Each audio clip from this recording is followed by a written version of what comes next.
We are live. You come to the right connection on YouTube, where it is Rich Lieberman After Dark, my scruffy 5 o'clock, 8 o'clock, 6 o'clock shadow, black, my dark black, kind of a redundancy, Ricardo. My black top. And my return to the airwaves after a little bit of a pause last week because I was busy trying to drink water, stay on my feet, and do a collective, shall we say, research project at various goings on in the Bay Area and beyond, the nutty, crummy, pathologically incompetent Bay Area. And don't suggest that I'm acting animated or that I am being this flamboyant kind of a character. This is not a character. This is me. And I plugged the fact on X or Twitter, whatever the hell they call it now, that I was going to be on 7 o'clock Pacific time, Monday night. And of course, 10 o'clock in the East. And yeah, you can just do your math, your subtraction. Obviously, 9 o'clock in the Midwest. A lot of you folks are watching me now, maybe for the first time, and wondering, geez, what the hell were we thinking, are thinking? What is this guy up to and all that? But I want a couple of things. I mentioned the article that was in the Seattle Jason Remington blog, which... Sorry, Jason. I people will Google my name in your wonderful article in Seattle. All they have to do is put my name and Jason Remington, and they can read the article and all. I thought it was very flattering. Of course it was. And a really nice piece. And some things I didn't even know that Jason was willing to put out there. And he's not a kiss ass, you know. He's not one of these guys that puts in just positive stuff. He puts some, shall we say, negative things, still flattering, but he's being fair, and he's also being relevant about, these are not press release kind of pieces. I realize that everybody will possibly interpret it that way. So anyway, enough about that. Well, maybe a little more. No, just kidding. But I will link it somehow, some way. But you could just put my name and Google it and just put Seattle Media Blog, Rich Lieberman, Jason Remington, like Jason Remington, like Remington Steel, and you'll be able to read the article. This is a very, very profoundly interesting, dare I say, compelling. Who did I just sound like? The guy Lipton. Remember the Lipton on the classic movie channel where he did the interviews with various movie stars and people and would talk like this for no apparent reason. So, any event. So we have that to talk about. The big news, at least from the entertainment standpoint, this is a national story, and I found it to be very, very irritating. And that has to do with Howard Stern. Now, as many of you know, I have Howard Stern in the background, my palatial studio here in the magnificent Mile here up north. And look, I love Howard Stern. I think he's a genius. He's marketing genius and all that. And even though he's been kind of in the semi-sunset of his career, nevertheless, he's still a genius. So out comes the news today, and I kind of felt that there was some skullduggery taking place.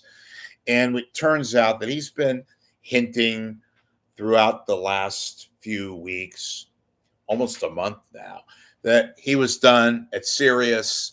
His contract was up, and that he was done. And he made it sound sometimes as if it wasn't his decision, that maybe it was the ownership at Sirius, yada, yada, yada, this, that, and the other. Turns out Stern was pranking and trolling his own fans. And, frankly, if I was the person on the receiving end, and as I said, I wouldn't call myself a fan, I like him. I love what he has done in the past. It's an acquired taste. You have to kind of know what you're dealing with, which most of you do, who are, shall we say, followers of Mr. Stern, Howard Stern, and all that. So even with all that, I was annoyed because it made him look as if, to his people that follow him, fanatics, whatever you want to say, it was basically like, well, fuck you. I'm going to troll you all because I know I have you, which he probably does, and just kind of basically made fun of them. And that's not a Howard Stern esque kind of a move. Anyway, it comes out today that he signed a new deal and he's going to have another show. And what's the same show, I gather, where he is going to continue doing what he's doing. I don't know if he's going to get $100 million a year.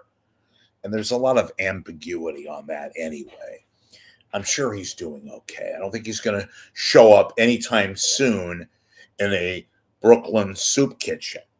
So, in any event, news of the day, I kind of found it annoying. I'm wondering if there are others out there who feel the same way. What other things are taking place? Watched all the various cable channels over the weekend.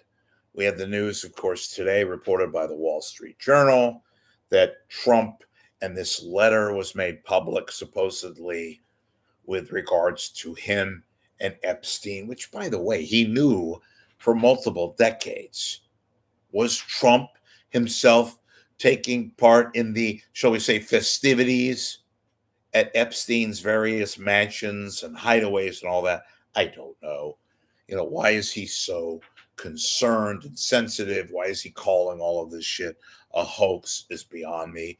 Indeed, it does look as if he wants something not to be publicized and to be hidden, which just makes it all the more mysterious during the campaign and years ago when he said, of course, we're going to release the Epstein files. There's a lot more to this story, folks, but it'll be interesting and quite fascinating to see if this gets more than the light of day, which now appears that this story has quite a bit of legs, no pun intended, and that there will be ensuing news to follow. We're going to the chat room now, which, hey, there's nobody there. Maybe everybody is, kind of taking it easy on a Monday and kind of maybe is settled in and wants to do whatever they do on a Monday. Maybe watch the football game. I'm opposite the NFL, which is the king. And believe you me, being up against Monday Night Football live from Soldier Field, Chicago, Illinois is mighty, mighty, mighty powerful shit. Is the NFL. They're very big and they're very, shall we say, powerful. So you try going up against that and you might get quiche. In which case, I will right now sip a lovely glass of water. Sorry, a coffee mug of water. So, what else is taking place? A lot of stuff in the news. Kind of that, and I make observations. Did you see that ugly, disturbing, oh my God, that video of the whack job, the crazy man in, I believe it was North Carolina, Charlotte, who is on the subway and he takes a knife out and he stabs this completely innocent woman who comes on the train, does nothing, sits in front of him. And I only bring it up, folks, because it is gruesome. They didn't even show the actual point to which this madman, who should not even have been out of jail, he's not just a criminal. He's nuts. He's absolutely nuts, and he should be in a mental hospital. Yet he's out and about, and he stabs this woman of all places where she's from, an immigrant from the Ukraine seeking a peaceful life and a serene life in the United States, 23 years old, and gets stabbed by this lunatic. And I just bring it up because it was brought up by all forms and all media's entities, radio, television, cable, and really, really disturbing. Yes, sad, crazy, and so forth. Indeed, it was and is, just something indicative of the times in which we live. But this was particularly disturbing and gruesome and so forth. Ugly, ugly, ugly, crazy, nutty, and then go on and on and on. We welcome various people to the chat room now. I'm going to go down here and see Redondo Beach. What's happening in what the Mara said we have to be more complimentary of homeless people? Really? Okay. I didn't put that out, what I just spoke about. I should have said noted without comment, because indeed that video now has been rebroadcast everywhere. And look, it's indicative of the shit and the pure out and out evil that we live amongst us all. And even the most ridiculous media sites who have barely a smidgen of credibility said, folks, we warn you, do not watch this. They didn't even show the actual moment when this crazy man started stabbing this young lady. But it's very sad, and I don't want to make anything further into it. This is not that type of site. This is more of a culture, media, etc., site. So in any event, but speaking of CNN and Fox News and MSNBC, I was talking today, someone very, very innocently, without any kind of leaning, said that they're watching MSNBC on these news item today that was put out by, of all publications, the Wall Street Journal. Not exactly a bastion of progressive news, right? But what I love about the Wall Street Journal, yes, the Rupert Murdoch-owned Wall Street Journal, is they left the Wall Street Journal alone. They kept it intact, its integrity retained. And they're the ones, by the way, being sued by the Trump people, Trump himself, yet for some bullshit story that they ran. It's not really bullshit.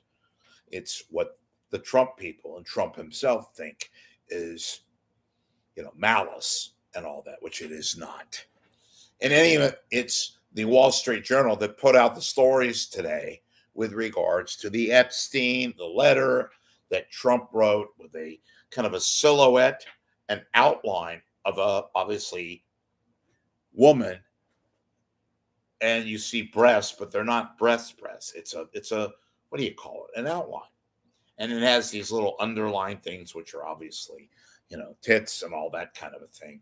And it shows a signature, just a one-word signature, a one name, Donald, and in the fairly obvious Trump autograph, the Trump signature, which is very distinct.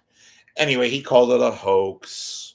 Wall Street Journal sticking to its stories and all that. It's quite compelling, and you got to read it. And the reason I bring it up, because as I said, I was talking to somebody today, and sure enough, this is what annoys the shit out of me about how media has become so so utterly non-transparent as they should be. Now, this is a major story today. But I keep repeating, the Wall Street Journal is a very, very credible publication, respected by virtually all people. Yet, Fox News, which is owned by the same guy, the same Rupert Murdoch family, they basically ignore this story. And Hannity, Sean Hannity, the ass kisser extreme of one President Don Trump. Doesn't say a word about this, nor the other right-wing megaphone outlets on radio and television, like Mark Levin or Levin. Not a word. CNN, a little bias, of course. They fake it. They try to be objective. Well, of course, they ran with this. Lots of other publications. I want to repeat, Wall Street Journal, owned by the Rupert Murdoch family. Very transparent, very old schoolish, journalism. They ran with this story today. Mind you, they're also presently involved in litigation, being sued by Mr. Trump himself. And then MSNBC, which is absolutely, positively, they're a little too predictable. And Rachel Maddow, again, I've said a million times, I don't get her draw. I mean, I do, but hardly an objective woman. Got a lot of opinion, respect the fact that she's got a very loyal audience, and they're all over this and all that. But yet, what my point in all this is, the media these days, that's why it's enlightening and refreshing to see a Wall Street Journal that is very fair and very objective, has managed to cover something not probably liked by the core of its readership, which tends to be conservative, New York based, but national renowned, with a very, very top heavy layout, with one of the few websites, along with the New York Times, that does a very credible job. And it's a paid site, is the Wall Street Journal. Anyway, so again, I'm just trying to put out the fact that each outlet, whether it's CNN, middle pack, leans left. MSNBC, left, and left. And of course, now you got to make a distinction on Fox News. Their opinion people are yahoos like Jesse Waters and Sean Hannity and Deborah, what the hell is her name, or Laura Ingraham. And all they do is flack for the GN or the GOP and all that. And they haven't said a word about this. Nothing. Neither has Hannity on his television show. And of course, Mark Levin has basically ignored this and called it part of the left-wing media machine. So that hurts me. That makes me feel like, what the fuck, you guys? Can't you just say something? Even if you have to fake it, for God's sakes. So I'm sure most of you have your own opinion about the whole thing. And I don't know if Trump was at the scene of the crimes. Most of the women, ironically, that have come out, who used to be literally teenagers, right? Remember that 20 years ago? They said, for the record, so far, the ones that have come out, that they don't recall seeing Trump around there. And if they did, they said they didn't see any kind of, issues. Same thing with Clinton. So, I don't think this story is going away anytime soon. And I want to point out something, too, just for the record. I, believe it or not, have lauded Trump on some topics that, and I'm considered middle of the road, centrist left, which until one point I was. But now I have become a lot more conservative. And I don't mean conservative with any kind of negative bend or pejorative or anything crazy or loony. I just like to call it as it is, kind of a thing. Excuse me while I choke.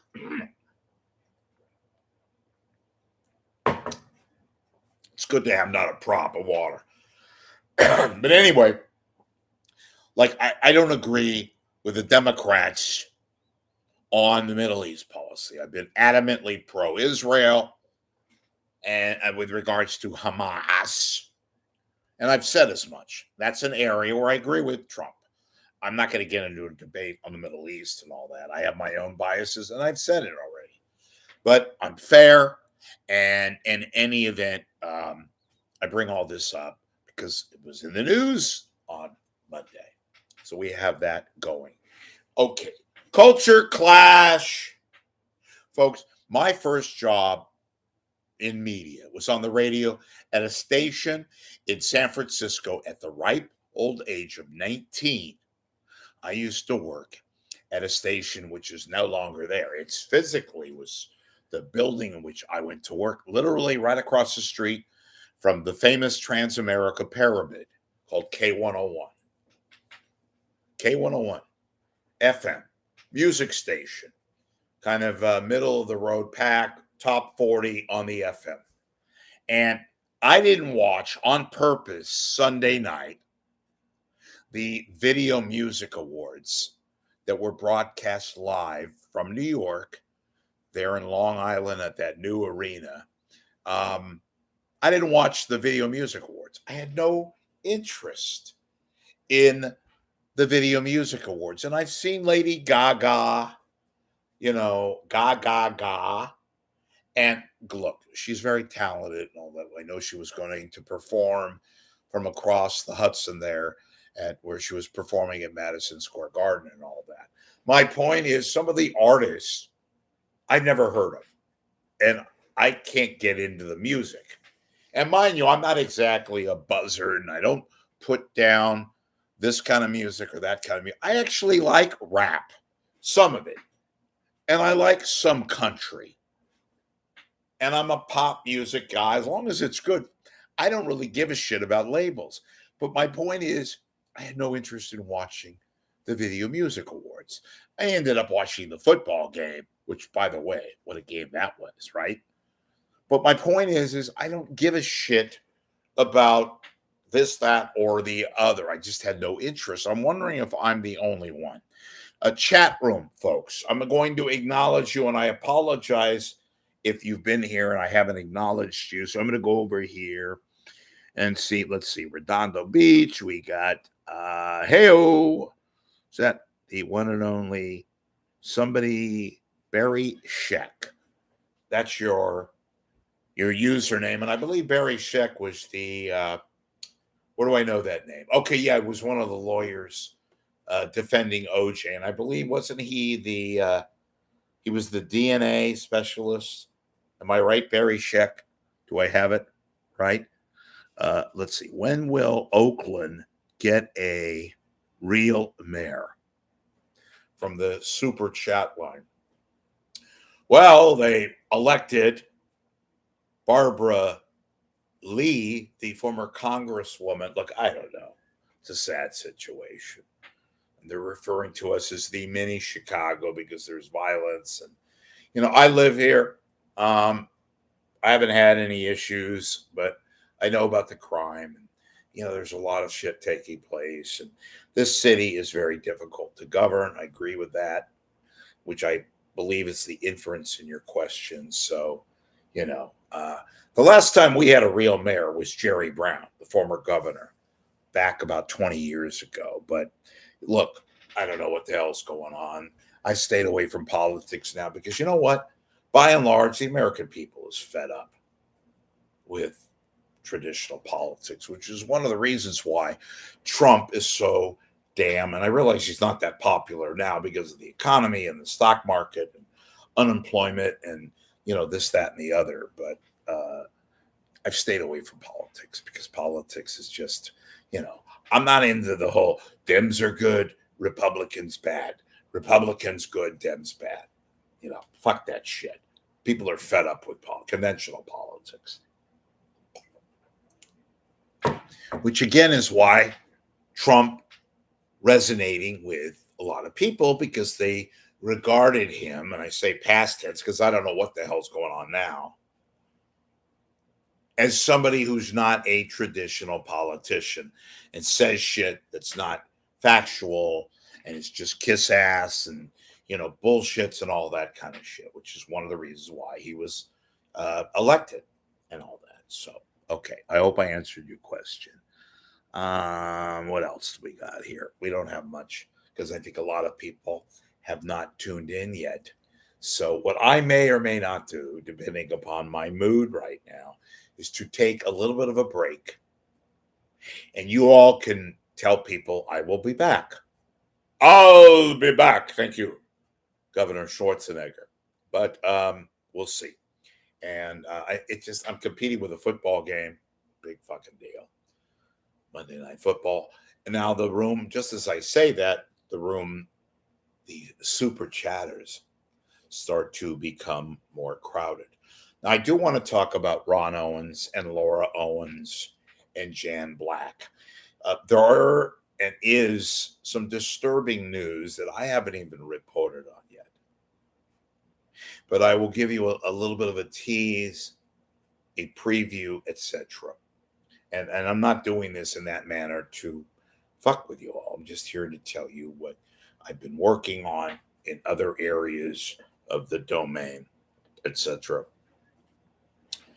Since I am not involved in the heart and soul, the weeds, so to speak, of the Laura Owens case, and because I have both publicly and privately stated my intention is to stay beyond that and not get heavily invested unless I see something outwardly that is somewhat obvious, like the money and where it's being spent that was collected during and continues to be, I do believe, the GoFundMe money that Mr. Owens, Ron, and Miss Jan Black, a.k.a. Miss Naylor,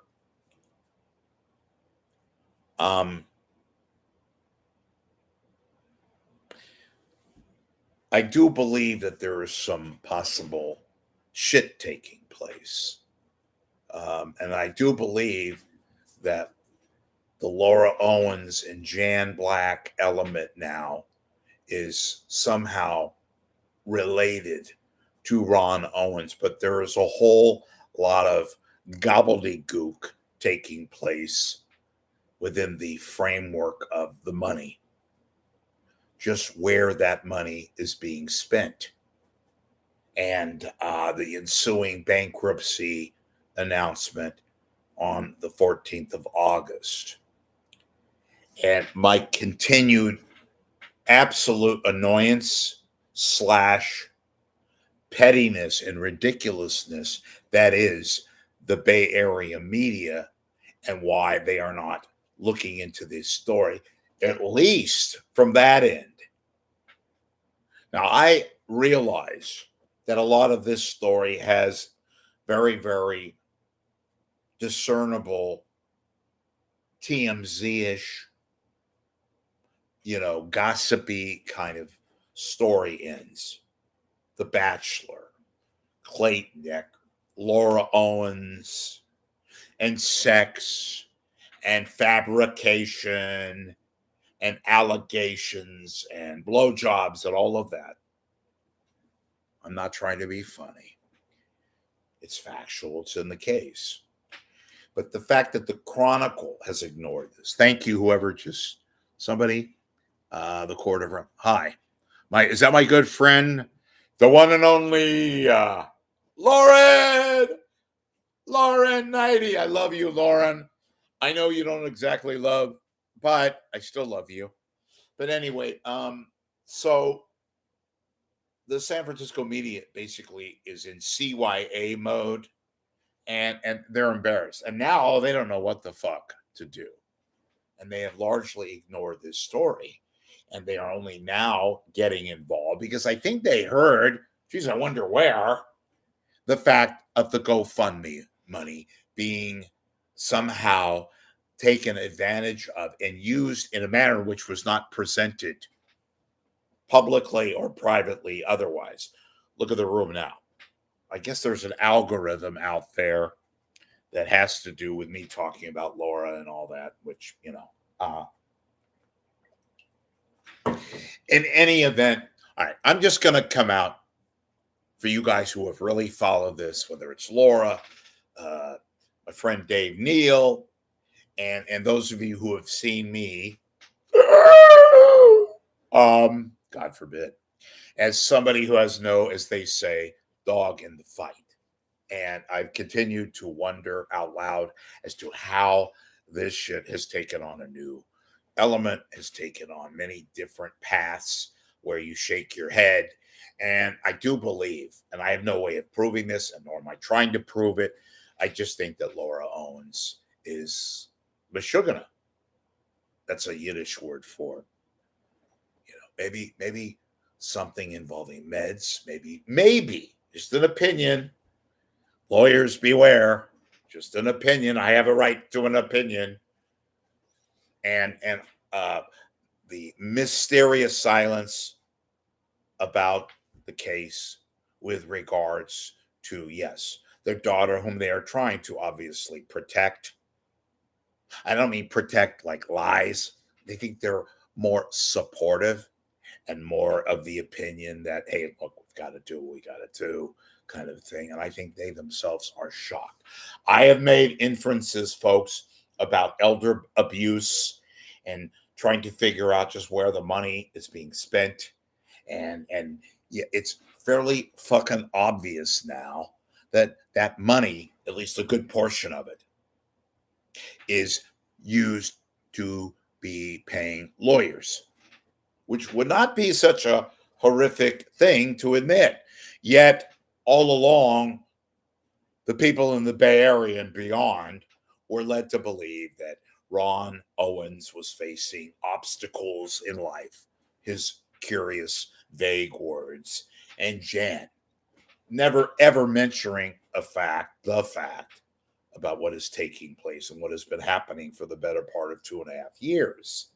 And people, some of whom are very, very, shall we say, socially upgraded here in the area, in the Bay Area, 30 to 50 miles away from Silicon Valley, the computer zeitgeist, where billionaires, the most billionaires on the planet per capita, were donating left and right to one Ron Owens, Jan Black, aka Elizabeth Naylor, and all that. So I am again being asked by not just here, but beyond, what the hell is going on? And I don't know. And I don't know if Ron Owens these days knows what the hell is going on. I think we are in a tremendous bit of, my opinion, folks, just to let you know, based on a hunch, that we've kind of gotten to an area where we never thought we would get. And I do believe that Ron and Jan are in somewhat of a denial mode, like, how the fuck did we have this happen upon us? It's our daughter. We don't know what to do. And all the while, their financial meanderings, the deal with, obviously, the lawyers and their daughter and Laura, and how do we pay all this? Meanwhile, schlepping off Gucci handbags and Louis Vuitton briefcases and all that shit. I'm going to do something here, which I should have done all along, and then I'm going to go to the chat line and see the super chatters and welcome people, like I have Barry Shack and the Court of Random Opinion and my good friend. And we were together in 1979 on an island near Cleveland. No, I'm kidding. But Lauren 90, great lady, and does a great show on YouTube. Why do I say that? She told me so. No. Laura's a wonderful person. Lauren, but she's in the room. We've got, let's see, who do we have here? I'm trying to do this the right way. And forgive my face here. Looks like a goddamn scene out of a horror movie. Ladies and gentlemen, we welcome you to the Horror Channel with Ali Velshi meets Yul Brenner. Okay, inside joke. All right, let's see. I hope everyone hits the likes. Thank you. Oh my God, is that Karen? Karen, who thinks I'm funny. Okay. Lauren, let's see here. Erica, Rich, did you know Ron before he changed his name? No, which is an interesting story. As all of you probably know, Ron's real name was Ron Lowenstein. One N in the R-O-N. It was an R-O-N-N at the time. Yeah, it's a common thing. It's no big deal. It really isn't. A lot of radio people, broadcast people, TV people, movie people, they have pseudonyms and they have stage names, A lot of people. It's not a big deal. So I met Ron in 1976. Okay. And Ron was who he was, Ronn, Ron Owens, who thought it sounded better on radio. And he said, why do I have two N's in Ron? It's an affectation. So he was admitting to the fact that he was kind of an egotistical figure. No shit. And that he changed his name to Ron. Again, not a big deal. Larry King. Rest in peace, Larry. I knew Larry very well. Larry's real name was Larry, not Larry King. Larry, oh shit, boy, I'm having a brain fart now, folks. Somebody look it up. Google Larry King, real name. It'll come to me in a second. But anyway, not a big deal. A lot of people have different names, okay? So, yeah, I met him when he was Ron Owens. And he hosted this big event for KGO people. I was a kid, right? Took my mom all the way up to Northern California to see him. And, the proverbial, the rest is history. So I hope I answered your question. Let's see here. What's that? Joe Montana might be able to help, or Huey Lewis. Okay, I don't get that, but maybe I'm not reading it right. Redondo Beach, Lauren is the hardest working woman on YouTube. I resent that because I am the hardest working woman on YouTube. I really resent that. Okay. See, folks, this is why comedy is not easy, okay? Lauren is like laughing in the background, either saying, Jesus Christ, that guy is a wreck. And as I always say, folks, this is what happens when your parents sniff airplane glue. They produce this, Look, I was a fuck up, I really was. I mean, I had good moments and all that. But look, just to give you an example, my mom had me, she had me, what do you call it when you come out of the stomach, ladies? Gentlemen too, where I didn't come through the vagina, vagina. You say vagina, I say vagina, vagina. Let's call. Okay, but what is it when you come through? It was a birth, something where you come through the stomach, a C-section, right? So they had me. I was a C-section birth, and it affected me in real life because when I would leave my house, I'd go through the window. Oh, fuck you all. You guys are going to tell that joke tomorrow, okay? People even that hate me.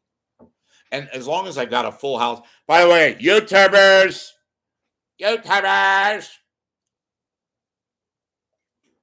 It's Monday night.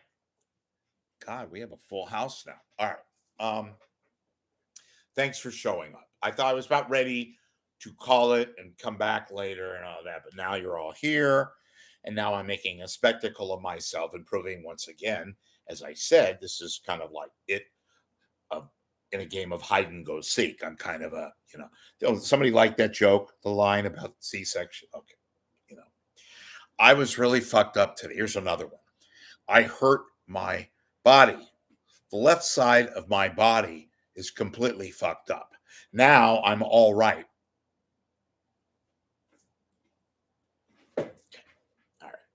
Look, I'm all right. Get it? The left side of my body was all fucked. Okay, so look, how much did it cost you, for God's sakes, to get in the room?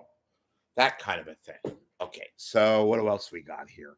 Let's see here. YouTube super chat. And by the way, if you guys want to do your donating or what have you, I'm not against that. And I don't know where a lot of you folks are because, we don't have locations on your, whatever. Good evening, Rich. Hi. Who is that? Somebody can or cat. Okay. Hi, Rich. Linda. I think I acknowledge you. Um, and this is not self-serving, folks. I wanna say this, okay? Because I'm still new at this shit, so bear with me.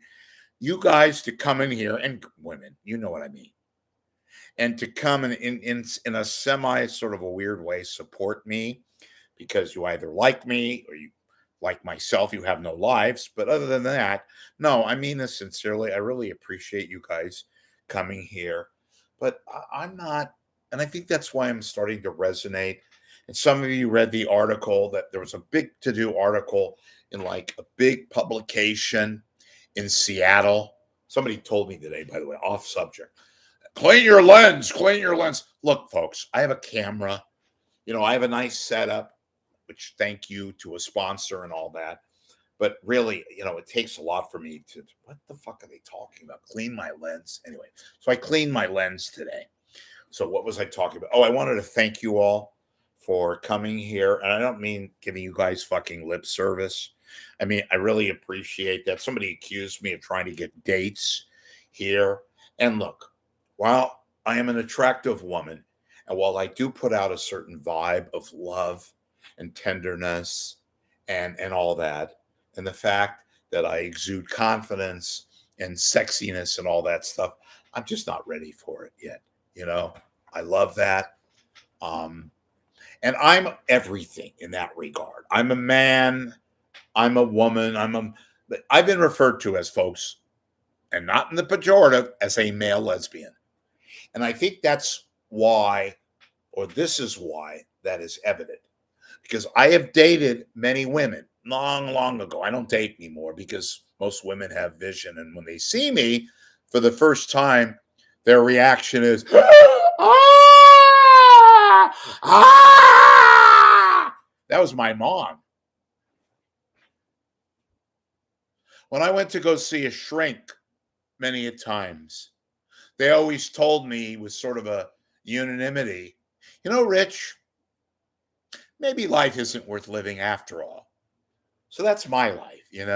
But when I was talking about the lesbians I love people. I don't have a, trans, lesbian, gay, straight, Jewish, Mexican, octopus, walrus, garden, Billy Joel, Pete Giddings, Michael, whatever.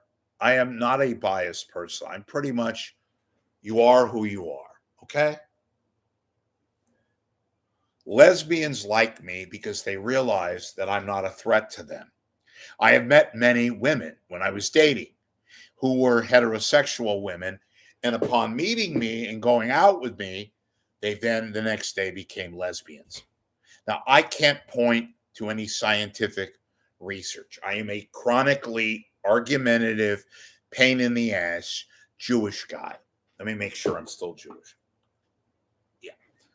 Who had the foreskin. I mean, the fourth, get circumcised, okay? I keep saying that. It's not anything to do with Jew or Catholic or Christian.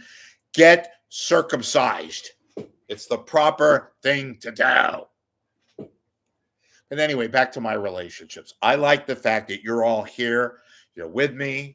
Even those of you that can't stand me, that know me from the Bay Area or beyond, like New York, Chicago, Lithuania, Boston, that I'm consistent, right? And that I could be a lover and a fighter.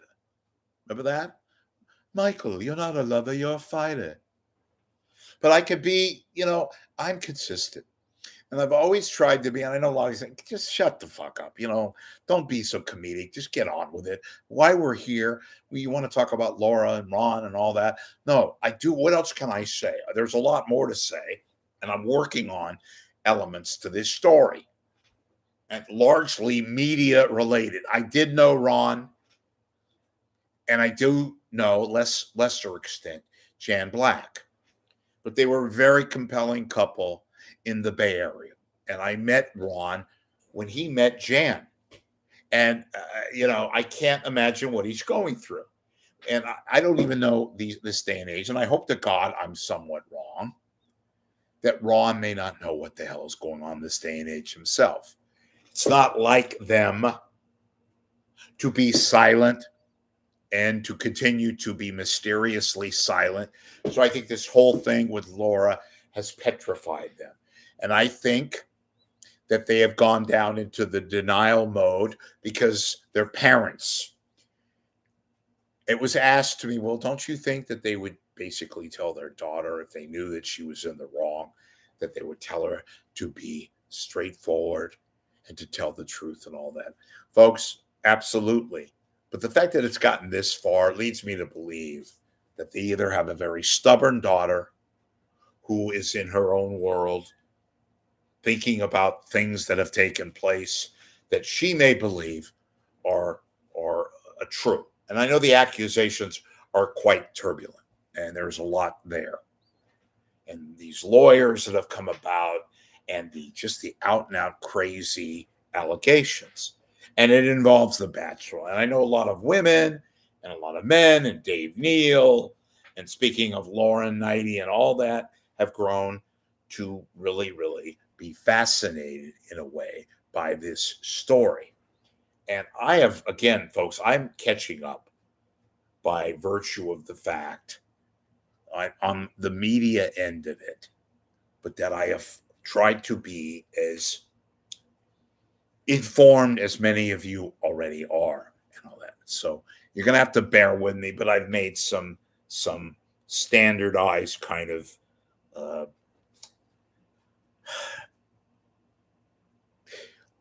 I haven't followed this case from the very beginning. So once I get more of a realistic type of an opinion, I can be more thorough.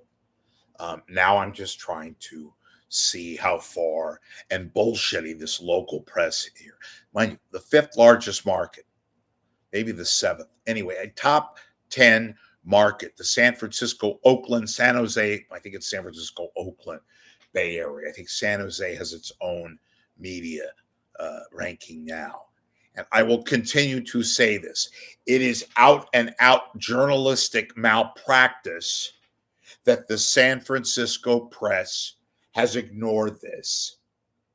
And my deduction on this, and this I will repeat, is they are trying to protect one of their own. That's first and foremost with regards to Ron and Jan, even though it's obvious they had no say in this shit, you know. Secondly, they loathe me. They hate my fucking guts because I call them out, not just on this, but many other subject matters and other things. And they don't want to acknowledge my existence because they know that I'm on to them and that I've ridiculed them and lampooned them. Some of you, most of you, in fact, don't live here. Those of you that do, or those of you that live outside that know what I'm talking about, well, you know what I'm talking about. I'm going to go back to the super chat. Hi. Great questions. Okay. Who's that? Is that Frankie Francisco? Oh, Lord, what did I step into within 1 minute? The lesbian. Oh, come on. Well, if you don't like that, sorry. I was making a small point. I was trying to be funny. Look, you want serious shit? I'm not making fun of lesbians. I'm a lesbian myself at times. I'm trying to show a little bit of, yes, dare I say, God forbid, a little bit of levity and humor. Those of you that think I'm anti-women, I'm misogynist, well, fuck you. I'm not. I'm about as fucking misogynistic as Mel Gibson is a fucking pro-Jerusalem patriot, for God's sakes. I'm angry because we're so goddamn PC run amok. Get off your Bill Maher, another fucking fraud. Get off your Bill Maher pedestals and listen to me, or don't. Okay? We're too busy worried and fucking centered on labels and this shit. Gay and straight, gay and black and white, and this and that, and to a point now where we've lost it. You know, everybody, myself included, take a break. Don't always assume because somebody's attempting humor by doing something and stating something so fucking obvious. Yeah, I'm a fucking misogynist. Ooh, that's a big word. So I hope I answered your question. Yeah. If you don't like it, don't come into the room. I didn't force you to come here, Frankie. Let's see, Linda. Oh, Jan is just as guilty as Laura. Well, we'll see. I don't know. And by the way, folks, I have called Jan in addition to Ron and have spoken to Jan. And now she also, like Ron, is being silent. So, and I told both of them. I may be repeating myself. Those of you who can understand, people come in. This is my first, foray into the super chat and all that, but I got to repeat myself sometimes because a lot of people didn't hear the first time. Transparent, on the record, I have said to Ron, come on my show. I know you can't talk about Laura, your daughter. Of course you can't. Same thing with Jan. Ron agreed to do the interview twice, no less. And I've already said suddenly he decided vis-a-vis his lawyer, the lawyers, not to come on and talk about. And I was going to talk about the case. You can't talk about the case. It's about to be in a courtroom in Scottsdale come the first of the year. I get all that. I was going to talk to Ron and Jan about some of the GoFundMe, which again, they probably think, well, we can't talk about that either. Probably any halfway lawyer would tell them the same thing. Get all that completely. You know what I was going to talk about, ladies and gentlemen? I was going to talk about Ron's life growing up in New York, working in Cleveland and Atlanta before coming to San Francisco.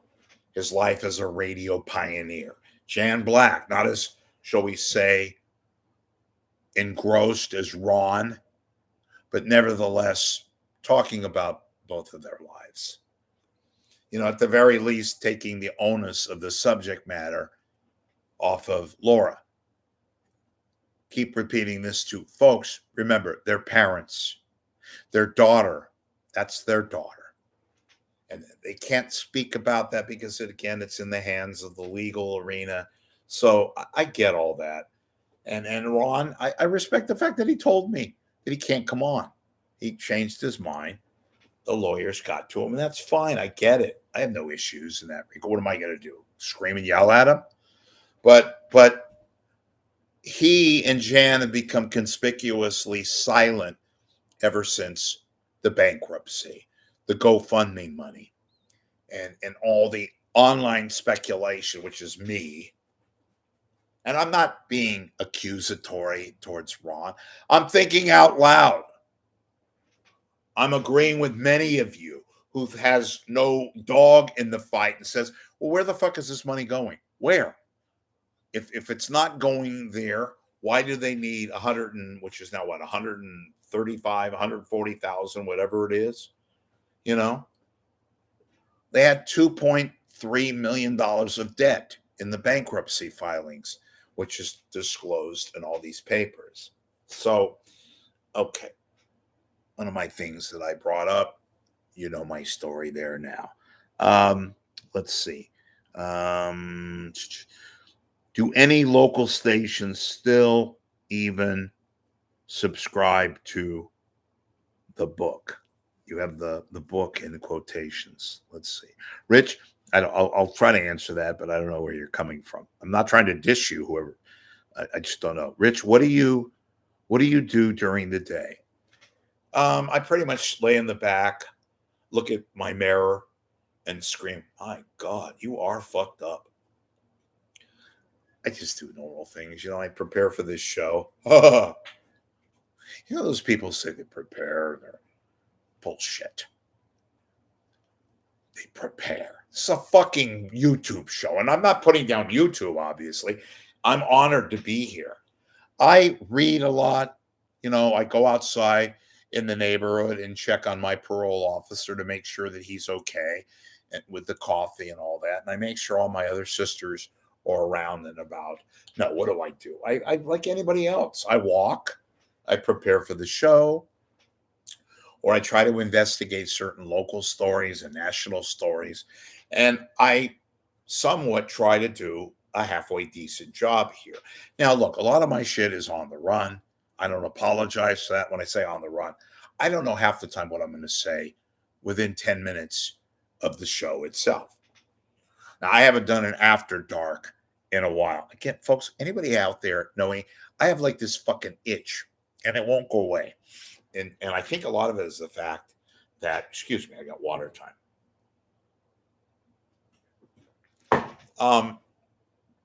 I don't know what it is. Because when I'm off the camera, it doesn't happen. It may be the fact that I've gone to these classes and things of that nature. So that's pretty much what I do. I go out and get coffee. I wake up in the morning, which is always a good thing to do to start your day, right, folks? When you're breathing. And I go to I love this not pub, it's a cafe out in the area. It's right near UC Berkeley.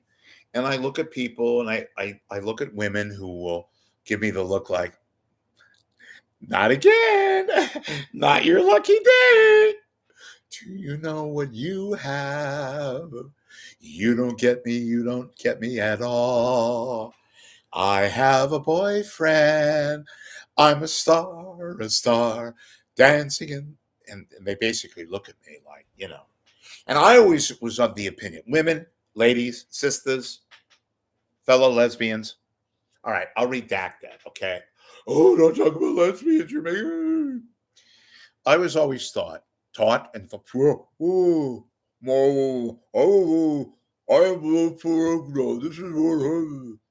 I was always taught that women don't care about a guy's looks, that they're more interested in personality, the way he carries himself, the way, you know what I'm talking about, right? Well, we don't give a shit. I mean, obviously they look and they want to see, And I always tell them, look, I'm Jewish. I was immediately, from the very moment I got out of the womb or the vagina, whatever, that I was, but that's not it. It's my face. Look, when I dress up, and some of you have seen me when I was posing, which I was in 1998. I was People Magazine's most handsome, sexiest man alive. That didn't make the national People Magazine. It was a regional, like Sports Illustrated. They have like a regional magazine. But so I was voted the sexiest man alive, 1998, People Magazine, and it was the Cleveland edition and the Hope, Arkansas edition. But women loved me. They thought I was, God's gift to the world. I was their eternal fix. I'm the guy, yes, who they wanted to snuggle with in bed, ideally, and not out, on the freeway or something. Women thought I was kind of opulent and full of vigor and style and love. And yes, they thought I was sexy. Nowadays, I go up to women, many of whom are legally blind, and I tell them that I look like George Clooney. And then I said, go ahead, take a feel, get a cop, cop to it kind of a thing. And they're like, and then they reject me otherwise because whatever. I've been rejected more times than the Three Little Pigs. I've had more dates than a Greek orchard. The most romantic thing a woman ever said to me in bed was, you sure you're not a cop? So that's my life. And I cry and I cry. And it's my party. And I'll cry if I want to. So I've tried everything, okay? And I've kind of become involved, and a lot of you folks get it. Some of you don't, but I'm not putting on a show. It is who it is. I am who I am. So I am. This is what happens, like I said, when you do what you do. But I'm honest. I like to snuggle. I can cook. and make breakfast in bed, and I've got good credit. In fact, if you were to cuddle with me and we would really hit it off, who knows what could happen? I could get you pre-approved for a $5,000 credit card probably. But then, I'd have to run, or you'd have to run outside the house and get the approval and then leave me. Okay. Let me go here. Okay. Some of you think I'm serious and whatever. What am I going to fucking do? Right. All right. Going back to the chat, super duper chat line. I want to try to acknowledge Rich, what do you do during the day? I answer that. Do you do any local stations? No. The book. I don't get that. Let's see. A love doll from China may make you happy. I've tried that. And those things don't work because I tried one and I accidentally popped it and it was hot air. And I nights in white satin, my life is so bad now. I called phone sex and the woman on the other end said, not tonight. I've got an earache. So it's all fucked up. That's the story of my life. I couldn't score now if I was in a woman's prison with a fistful of pardons. Okay. So we go back. Erica. Oh, I like that name. Does Ron have his own lawyer? No. Which lawyer have you communicated? I haven't talked to any of the lawyers, but they have the lawyers that are, that they're using to or employ to defend their daughter. No, I'm just making, like you guys, I'm making educated guesses and all that. Erica, I hope I answered your question. By the way, Erica, I'm notwithstanding, I'm just bringing this up as it comes to mind. Doesn't certain names evoke like certain images, like pleasure, like Erica? I've always thought for a woman that's a sexy name. Okay, Erica, or Jezebel. Like my name when I was growing up, it wasn't Rich, it was D'Artagnan, and I was a Capricorn, and okay. Anyway, shut up. Okay, gotcha. Why are you? Or so are you saying? So are you saying you're single? Fuck yeah! I would say single. I'm eligible, and I live alone. No shit, Sherlock. I'm very shy. No, actually, ladies, and to answer your question, that's LM. Yes, I happen to be single. I haven't really auditioned. I haven't really gone out and checked I don't do bars and I don't drink anymore. Okay. And even when I was drinking, which was completely ridiculous because I realized this shit tastes like shit. Nobody really likes the taste of alcohol. Okay. I don't mean like, a once in a blue moon martini or something like that. But yeah, I was on medication and shit like that. And it was just kind of not my deal. But I haven't had a drink for 2 years now. And not because I was, being a drunk or all that. It's just I just had it, and it just wasn't doing anything for me. And I felt and still feel why? It's like I'm the only person. This is really going to hit home, I think. Like bullshit kind of a thing. This is going to be your reaction. I don't smoke marijuana. It didn't do anything for me. I didn't like the smell of marijuana, which I don't like the smell of cigarettes. Cigarettes drive me nuts. I've told this story when I was with this woman who was beautiful and sexy and quite a bit younger than me, about 20 years ago, flew me down to San Diego, and we had this kind of storybook romance, and she thought I was great. I met her on Craigslist when I did this crazy ad that was funny and all that. She thought it was funny. She smoked 3 packs of cigarettes a day, and that wasn't a deal breaker, but it was kind of a deal breaker. You know what I mean? I'm not going to compromise my fucking whatever to have somebody. I introduced her to my mom and my sister and all that shit. And I'll never forget Christmas 2005. I was crying because I lost her. My mom, rest in peace, Mom. My mom really wanted grandchildren. What mother doesn't, right? And I was so in love with this woman. And it was the first real romantic interlude in my life that was serious, and it just, I don't know. I was drinking heavily, and boy, did this fuck me up. And that was also at a stage. It was one of my early crisis modes where I was trying, people, experts telling me to go seek therapy and all that, which, by the way, I'm not putting down therapy. Good people, they're paid, they're educated to train to do what they do. I'm not putting them down. I'm just saying, look, it just didn't help me out. You really have to get the urge to help yourself, that kind of a thing. I'm going off tangents here. I know, story of my life. So anyway, yeah, I haven't had a relationship in a long time, mainly because women have vision now. Oh my God, he's so loathsome. Margaret, look at that man. He looks decidedly wickish.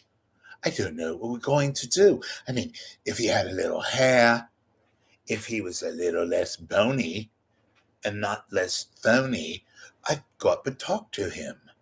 But he just looks so positively weird. So that's the story of my life, right? I go out to have coffee and look at all the women that I can't have. And not all the time, by the way. I don't want you to think I'm some, like it's all I want. I'm like a woman in this regard, folks. I do like snuggling and kind of, pecking, not out and out like French kissing, that kind of a thing, where you sit and you laugh, you have, I'm the only heterosexual man who saw When Harry Met Sally about 100 times because I thought it was such a great movie, because I can resonate with the Billy Crystal Harry thing, and I love Meg. What guy wouldn't have, right? Meg Ryan and that character and all the people in that film, the late great, the guy that played, what's his name, that was fucking around with Carrie, what's her name? You guys know what I'm talking about. Bruno. What that? This bothers me. Bruno, the guy that played, they're batting. They were hitting baseballs. Bruno, somebody help me out, room. Well, I'll get back to that because I'll get it. Carrie Fisher is one, who, by the way, my brother-in-law was very good friends, believe it or not, with Eddie Fisher. Those of you who are too young to remember Eddie Fisher, whoa, look it up. Do you have a cat or a dog? No, I don't. I am good with pussy, though. No, strike that. Oh, he's such a misogynist. I like cats. I like dogs, more dogs, but I'm not. First of all, I'd freak out. My dog, and I'd go look, it would run in the street. Somebody would butcher it and kill it, and I'd be, it would be that, or there'd be a problem. The dog would become, would have like diabetes right away. And I don't want to fuck up the dog's life. So I thought about it and companionship and all that, but I'm not at that stage yet. I wouldn't do it. That's selfish. Think about it. We get pets like that to hang out with us. Well, what the fuck do you think they're thinking in their mind? They're like, shit, the only reason why you took me home from the pound is what? So I can entertain you, to amuse you? What? You think I'm you think I'm funny? Like ha funny, like I amuse you? They have lives too, right? Canines. Okay. So do I have a cat? No, I don't.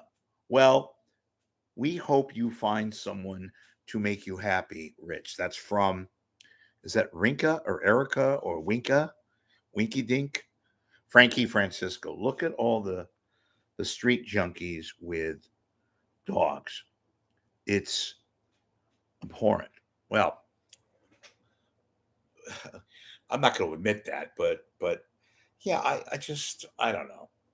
That's an enormous responsibility. You got to feed them. My luck, first day, it would take a crap in my house, and then I'd be all fucked up. And look, I know you got to train them, and I know they have lives of their own. Those ads they've been running? You see them right now?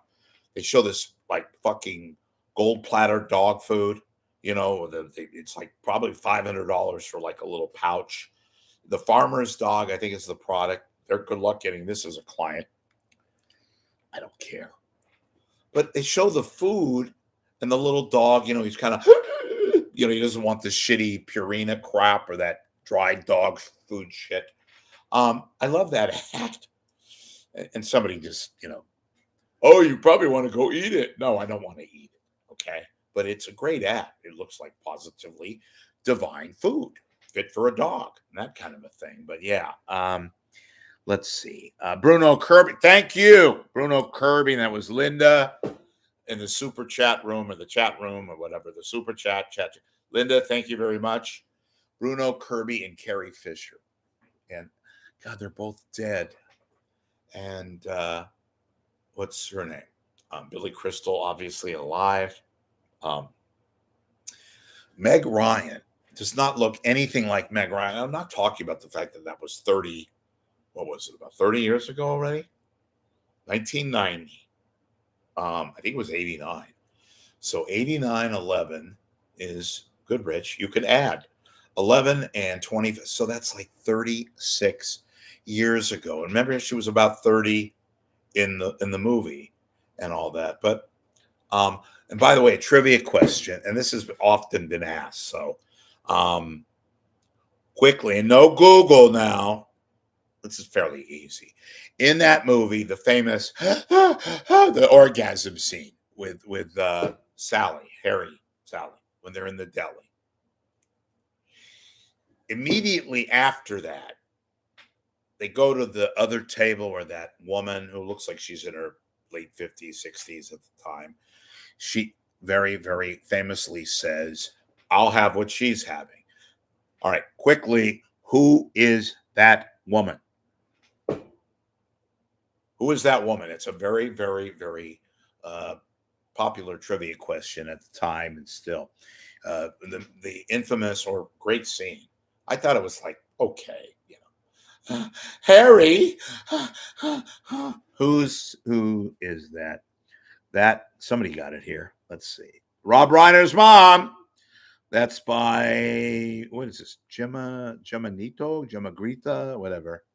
All right, we're gonna get you a prize. Maybe I'll sing to you.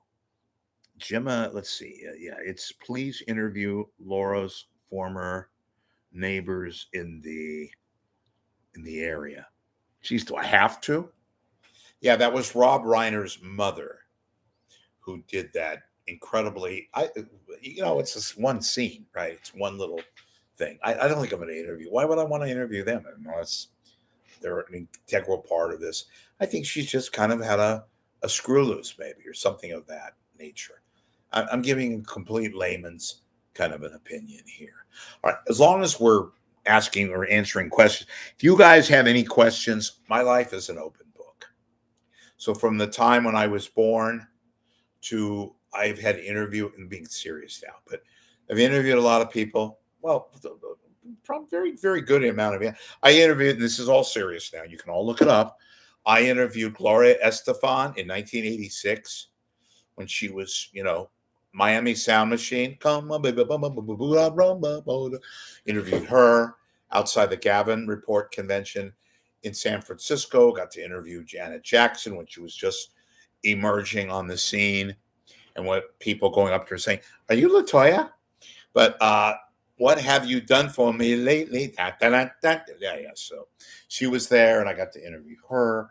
I got to interview various San Francisco people, celebrities, non-celebrities, singers, morticians, people named Morticia, and all that. Hey, selfish question on the side before we get back to my questions. Do you women, not men, I'm not trying to, love men.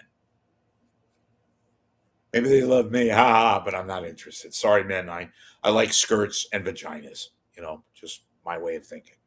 Nothing against you. Do you guys like this look? The scraggy 5 o'clock shadow, which is kind of, I thought about doing like a Billy Joel, right? Where I have this shit, and then I have like a mustache and make it into the, what do you call this? The chin and shaving right here and doing it that. And maybe retaining the Anderson Cooper, Ali Velshi, Yul Brynner look. What do you guys think? Help me. Help! I'm falling and I can't get up. All right. What do we got here? Yes, Laura and Jan. This is from J Chat, is that JC? Lauren lived in the lived lied to the police. That account was completely debunked by another neighbor. Oh, okay. I think I saw that video. Is that where the cops from Scottsdale go to that video and it's Jan and Laura and they thought she was suicidal or something, and they have these cops who and they have to because they had it on their their what do you call those chest uh, cameras that the cops have to wear these. At least most cops have to wear them. So I saw that. I didn't think it was particularly weird. Look, folks, it happens every day. There are siblings and various people who have bad chromosomes, right? And it's horrifying to figure out. Not horrifying, but just that we're all products of our own being, right? We can't dictate or control our offspring, unfortunately, or we can, but that only happens in the movies, and they make good movies sometimes where they, this could be a movie, right? Okay. Let's see. Keep the scruff, and this is from Winka Dinky. No, this was from, let's see, San Francisco and Laura. Oh, when they were living in Sarah's, or Laura was living in Sarah's old apartment. Wow, that's deep into the weeds. I didn't even know about that. Yeah, people have asked me too. I knew Ron very well growing up and all that. I didn't really hang out much when the daughters were over or when they were like, growing up and all that. I just had no reason to be there. I didn't want to, it's not my beck and calling. I mean, I think I said hi one time to them, but I didn't really know them. And the other daughter, who is, God, talk about almost like a twin, she lives in New York and is married and all that. So I never, her name is Sarah. She was born in May of 1988. It was his first child. And God, now to think, what was that, 8? Was that 37 years ago? 88. Or is that, yeah, 88. Yeah, oh my God. Can't believe it's been that long. Just, yeah, 37 and the other one's 30. What? Yeah, it's crazy. Let's see. Lauren reportedly accused a Jewish neighbor of being anti-Semitic. Who's this from? The same. Who knows? Who knows? Yeah, I don't always picture my first thoughts when I seen Laura or was Hadassah, and I don't know where that came from, but whatever. I'm just trying to show some degree of levity, yeah, I'm a walking contradiction, folks. And the thing with women, I actually love women. I've been very, very open about that. I did some things years ago that these women, quote unquote, journalists tried to accuse me of. They have never heard of the word satire. I was actually lampooning certain people because they wear these short skirts that kind of reminded me, as I said, those videos of all these, like, primarily they come out of Mexico or South America, women who do the weather and they show a lot of ass, and they make no bones about their sexuality, and they're trying to show it, which I say more power to them. That's all I was trying to say. And they made a big fucking deal about it, tried to accuse me, this, that, and the other, and tried to run me out. Cancel culture. Fuck you all who are part of that. And those of you that know me knew that it was completely taken in jest and that it was meant as tongue in cheek and all that. All I was doing was commenting about the obvious. So, yeah, they tried to take me out of business and fuck with me as they continue to do, to which I say, fuck you, and quote me.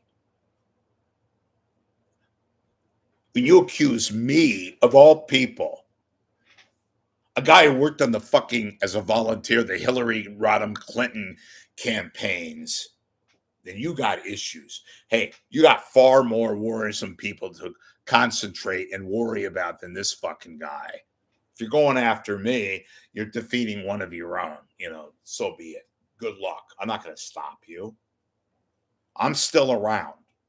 A bit frail, maybe a bit underwhelmed, some cases overwhelmed, and you're out there fucking around and trying to get me. Ooh, he's a misogynist.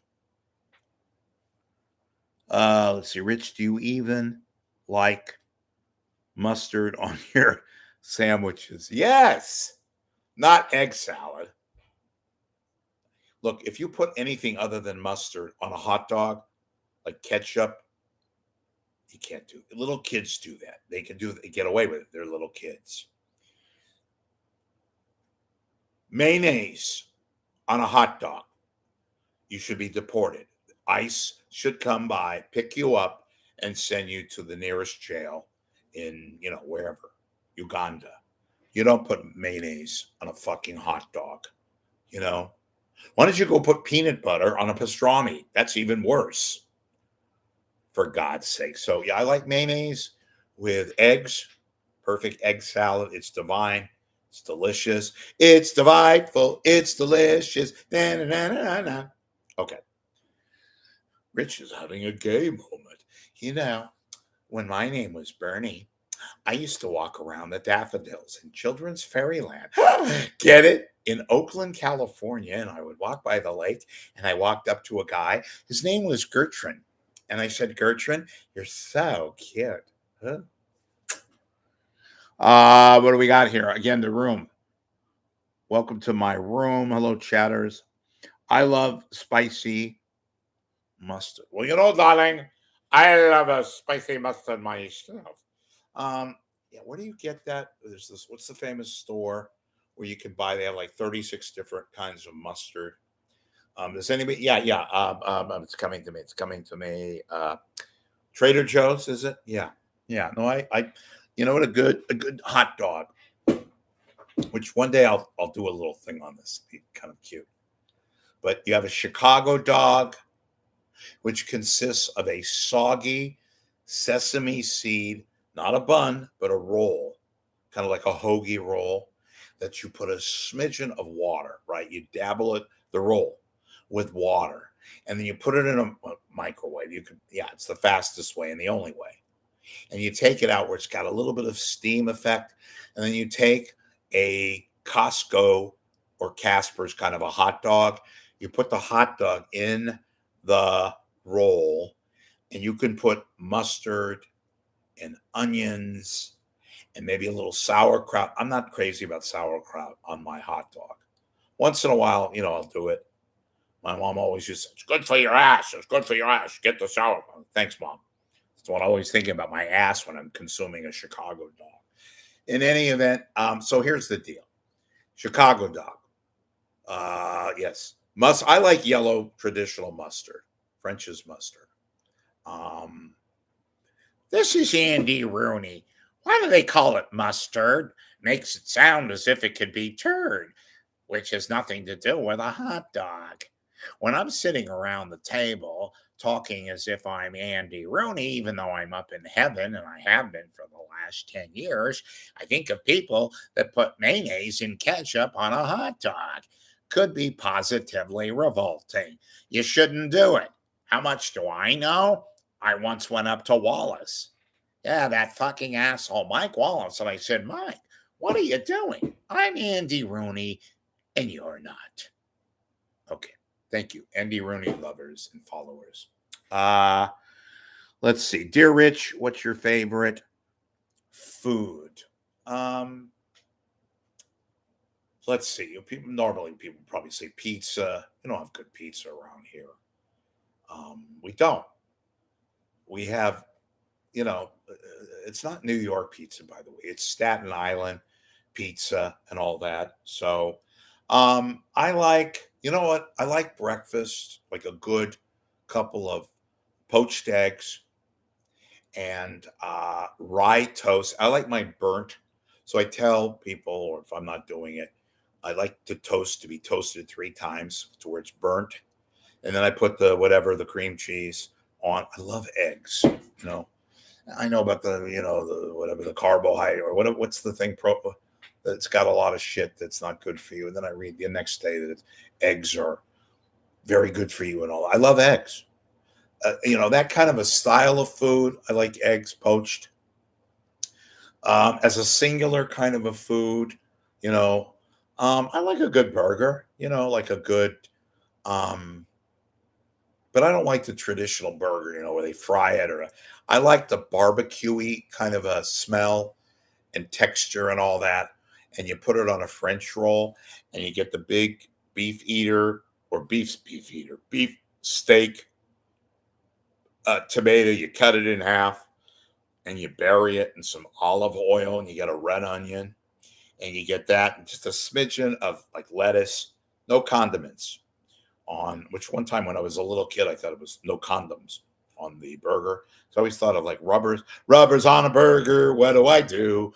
No, not that. I meant condiments, like salt, salt and pepper. No, I like it plain. So a good burger is, like I said, olive oil. Boy, olive oil, what a hidden treasure. And then, yeah, so a good hamburger. I like it because it's pizza. After the first one or two slices, what do you do with it?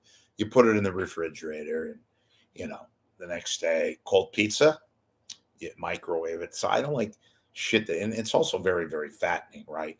And I'm on the Karen Carpenter diet, so I'm trying to be particular about what foods I eat. But I mean, look, I think about it. I buy a slice, you know.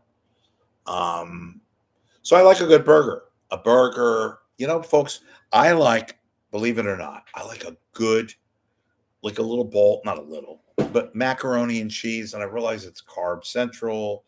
Oh, I like a good leafy salad with red onion. I love red onions and leafy salads and pieces of broccoli and garbanzo beans and kidney beans and what else is in there? Oh, artichoke hearts. I love artichokes, but I get impatient with the shit, and then my luck, when you get to the heart, and that's the meat of the artichoke, then you got to take all the thistles out. My luck, I get one fucking thistle that lodges between my throat. I'm like, that kind of thing. Artichokes are good. What else? What else we got here? I love eggs too. Oh, good. See, I'm different. Who else would tell you I mean, most people, pizza, burger, what's another, like a burrito? I said eggs because you wake up in the morning and, some of you eat light at night. That sounds like a beginning of a movie. He ate light at night.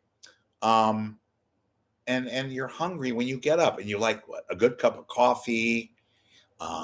You go to wherever you go, or if you have it, I'm lazy, and I go to this. It's not that expensive, and it's cool when you get to. It's like a diner. I love diners, and when I don't go to the pub, I keep saying pub, the cafe place where they have the expensive coffee, and the women. I mean, this coffee is like $5, $7, some of it, and what is Starbucks these days? What is it, like $3, $4? Oh, and the pumpkin spice latte. Oh, fuck. Pumpkin spice. Why don't you go put your Halloween costume on? Oh my God. I get so pissed. Now, if I had kids, I'd start to dress up and start, Halloween, it's next month. Shit. I saw an ad right after the 4th of July, of all Disneyland. They're advertising their fucking, Halloween shit. I got positive. It's like pissed off extreme.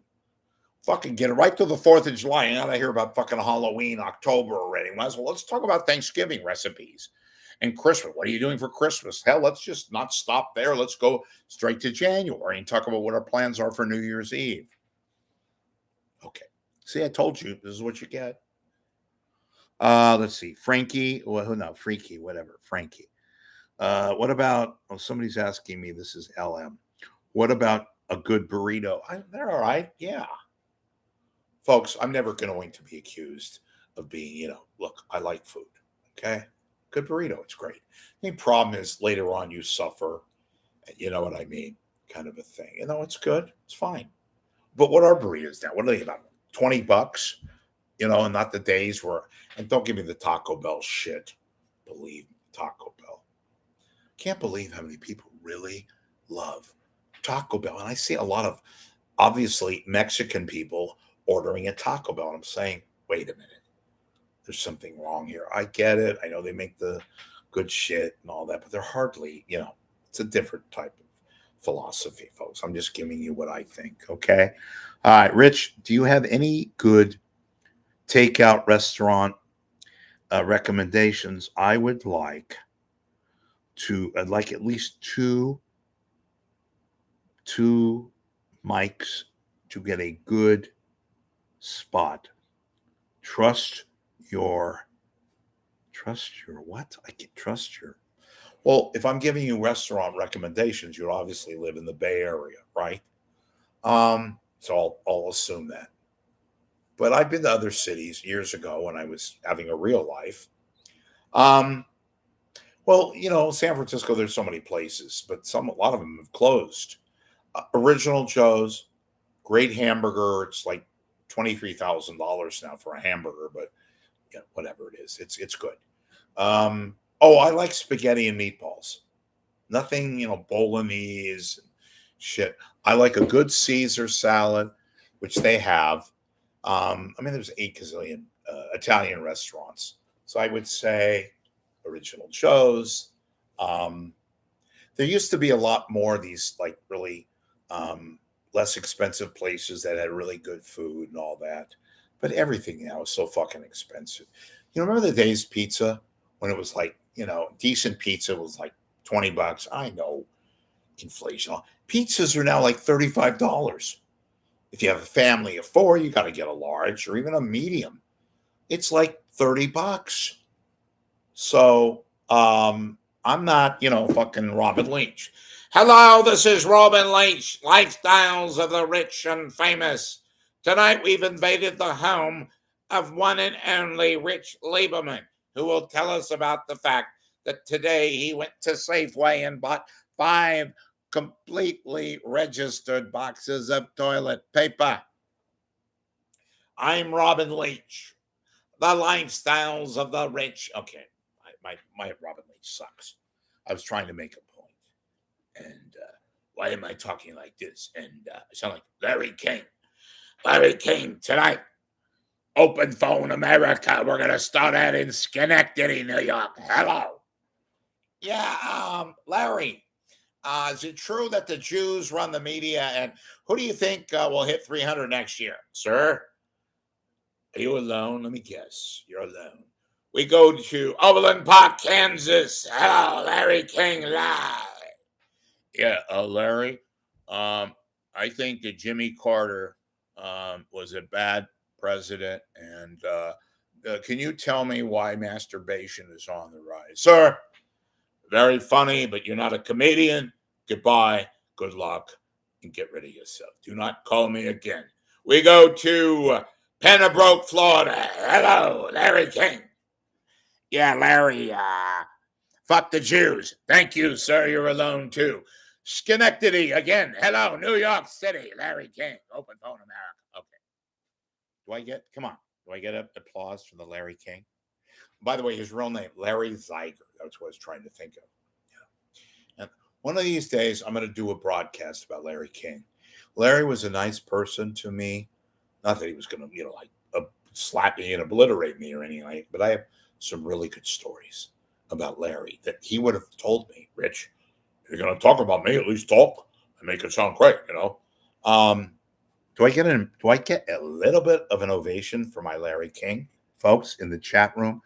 All right, I want to go do I hate shout outs. I want to acknowledge Bruce the Moose, you're here. What about Google search? I don't get that. I didn't see it. I miss Andy Rooney. Well, so do I. And I used to talk about it always at the end of 60 Minutes. By the way, why did they put me at the end of 60 Minutes? I'm Andy Rooney. And when I look at a cup, what do they call it? A cup? It's more like a coffee mug, but you don't say coffee mug. You kind of say cup, which reminds me of the time when I was a lad growing up in Minnesota. My mother always used to tell me, save your pennies. Why do they throw pennies away at 7-Eleven? Well, just the other day, I saw a guy collecting pennies. He walked into the bank and they handed him a cashier's check for over $14,000. To which I said to myself, that's a lot of money, even though I make $10 million a year. Why do they call him Anderson Cooper? Sounds like two last names to me. Okay, there's my Anderson. My Anderson. Here's you want my. I can't do Anderson Cooper, but I could try. But just picture. Okay, Anderson Cooper.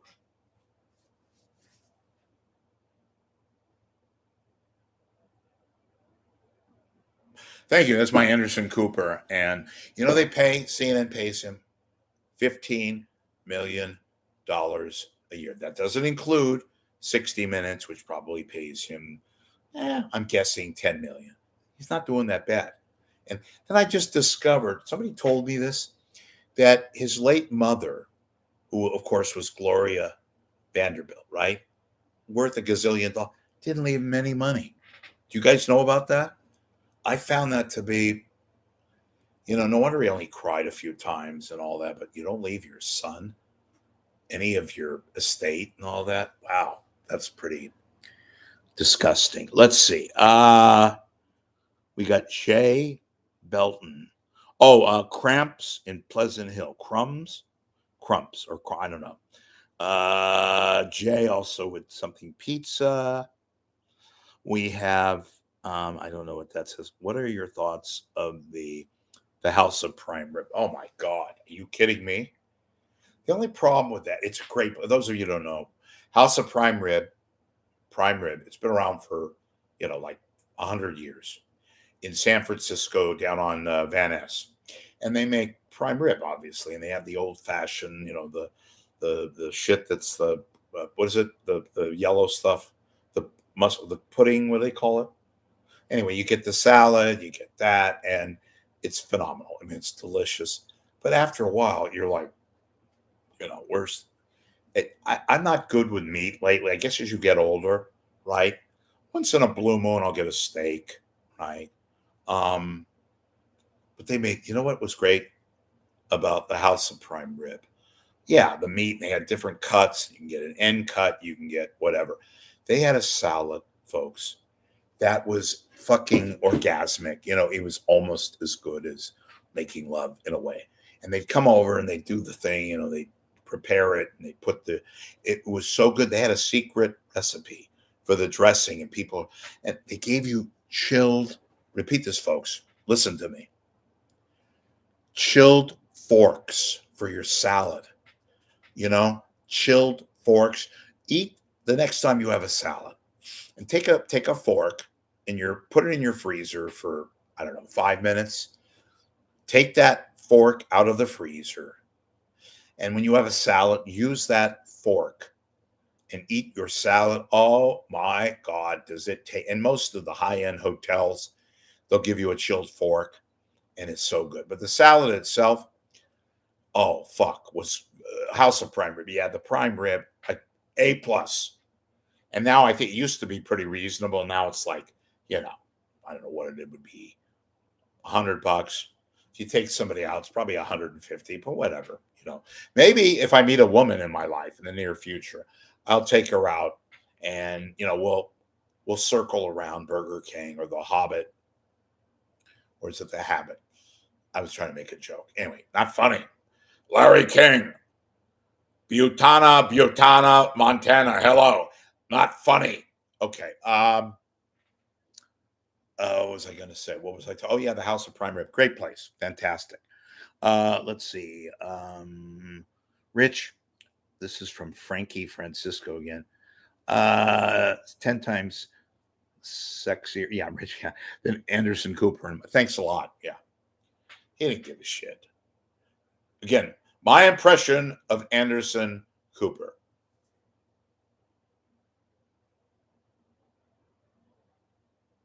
Okay.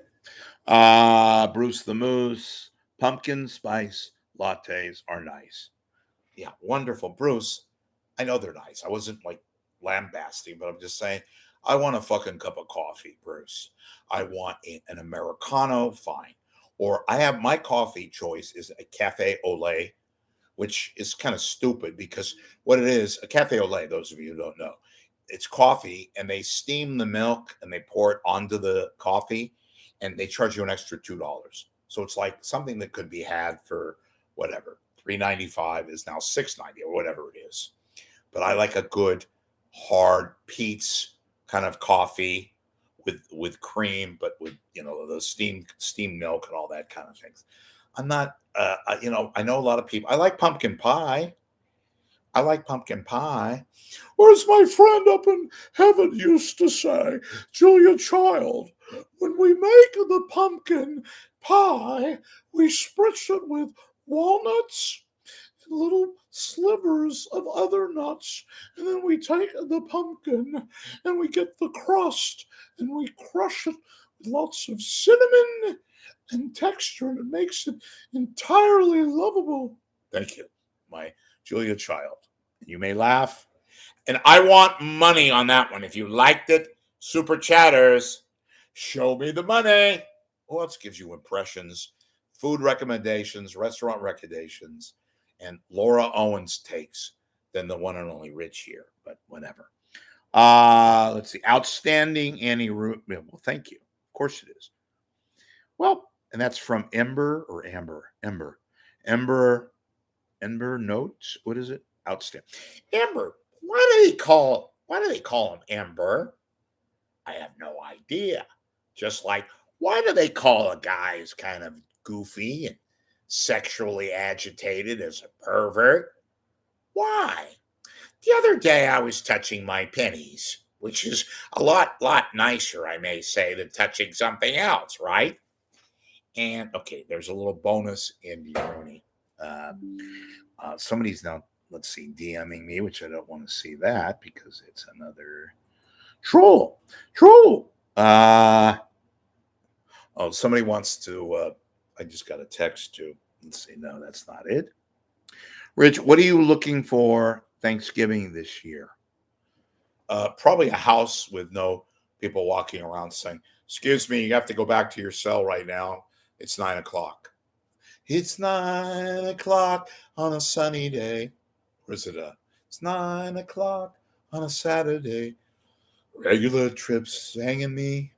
Well, there's an old man sitting next to me, making love to his tonic engine." All right, who could name that song? It's very easy. No Googling now. If you can name what I just tried to sing, and I did a damn good job. Who else do we have in the super chat? I want to get all of you. Let's see. Frankie, I talked to Erica. Let's see, Erica. What's more expensive at the cafe? The coffee or the woman? Well, I had a hooker once, and she was about $7. Her name was, I called her Starbuck, and she made a song out of it. Moonlight feels right. Starbuck, be my pup. I'll tell you what, your joke aside, by the way, I'll be the comedian, Erica. But nice attempt. I referred to it. It's getting to a point now where, 5 cups of coffee a week, you could pretty well damn get a hooker. To which I say, hooker? I didn't even touch her. Okay, old one. I had to say it because it came into my lexicon. All right, who else we got here? Let's see. Jay, talked about you. Melka, maybe Melka Pizza. Okay, somebody. Oh, in Pleasant Hill. That's also Jay Crumps, is it? In Pleasant Hill. Okay, reaching out to the people in the 925. LM. He didn't mention whether he likes prime rib. I love prime rib. Fuck, it's great. What do you want me to say? It's fantastic. I like a nice bone-in cut with a little bit of fat, like my women. Like I once went out on a date with Katie Couric, right? no relation to Katie Couric from the Today Show. And she had a little bit of, meat on her bones, a little Zoftig. Not all men want thin women. That's such a misnomer, such a fucking, And I told Katie this, and she went and, took a knife out and stabbed me. So, let's see. Rich, let's see. Why? Because he is gay.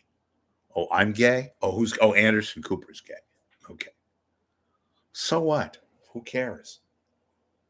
Like, you're just finding that out? Who gives a rat's patoon? I'm at a point now, I don't trust anybody. I made a talk about this one time, whether, gay people are assholes too, by the way. We have this fucking guy in the market here who, I'm gay. I'm supposed to be considered, pristine. You can't criticize me because then you're anti-gay. Yeah, sure. I don't trust anybody.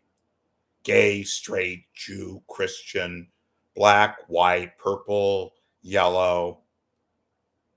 I judge people on what they say, who they say, that kind of a thing. By the way, I like Anderson Cooper. I've just made comments in the fact that he's got very little ratings, and yet they're paying him this exorbitant amount of money, which, hey, more power to you, kind of a thing. I found it kind of odd, which I just said a little while ago, that Gloria Vanderbilt, his late mother, who is worth probably $1 billion or something like that, didn't leave him any money, which he doesn't need. Maybe that was her.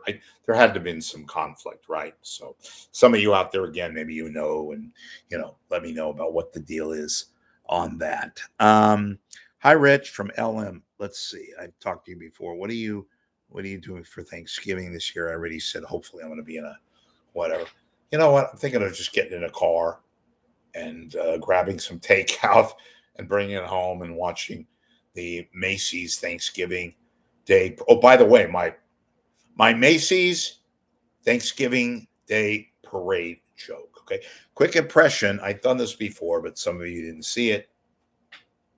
Quick impression of the Macy's Thanksgiving Day parade. Okay. In 3, 2, 1.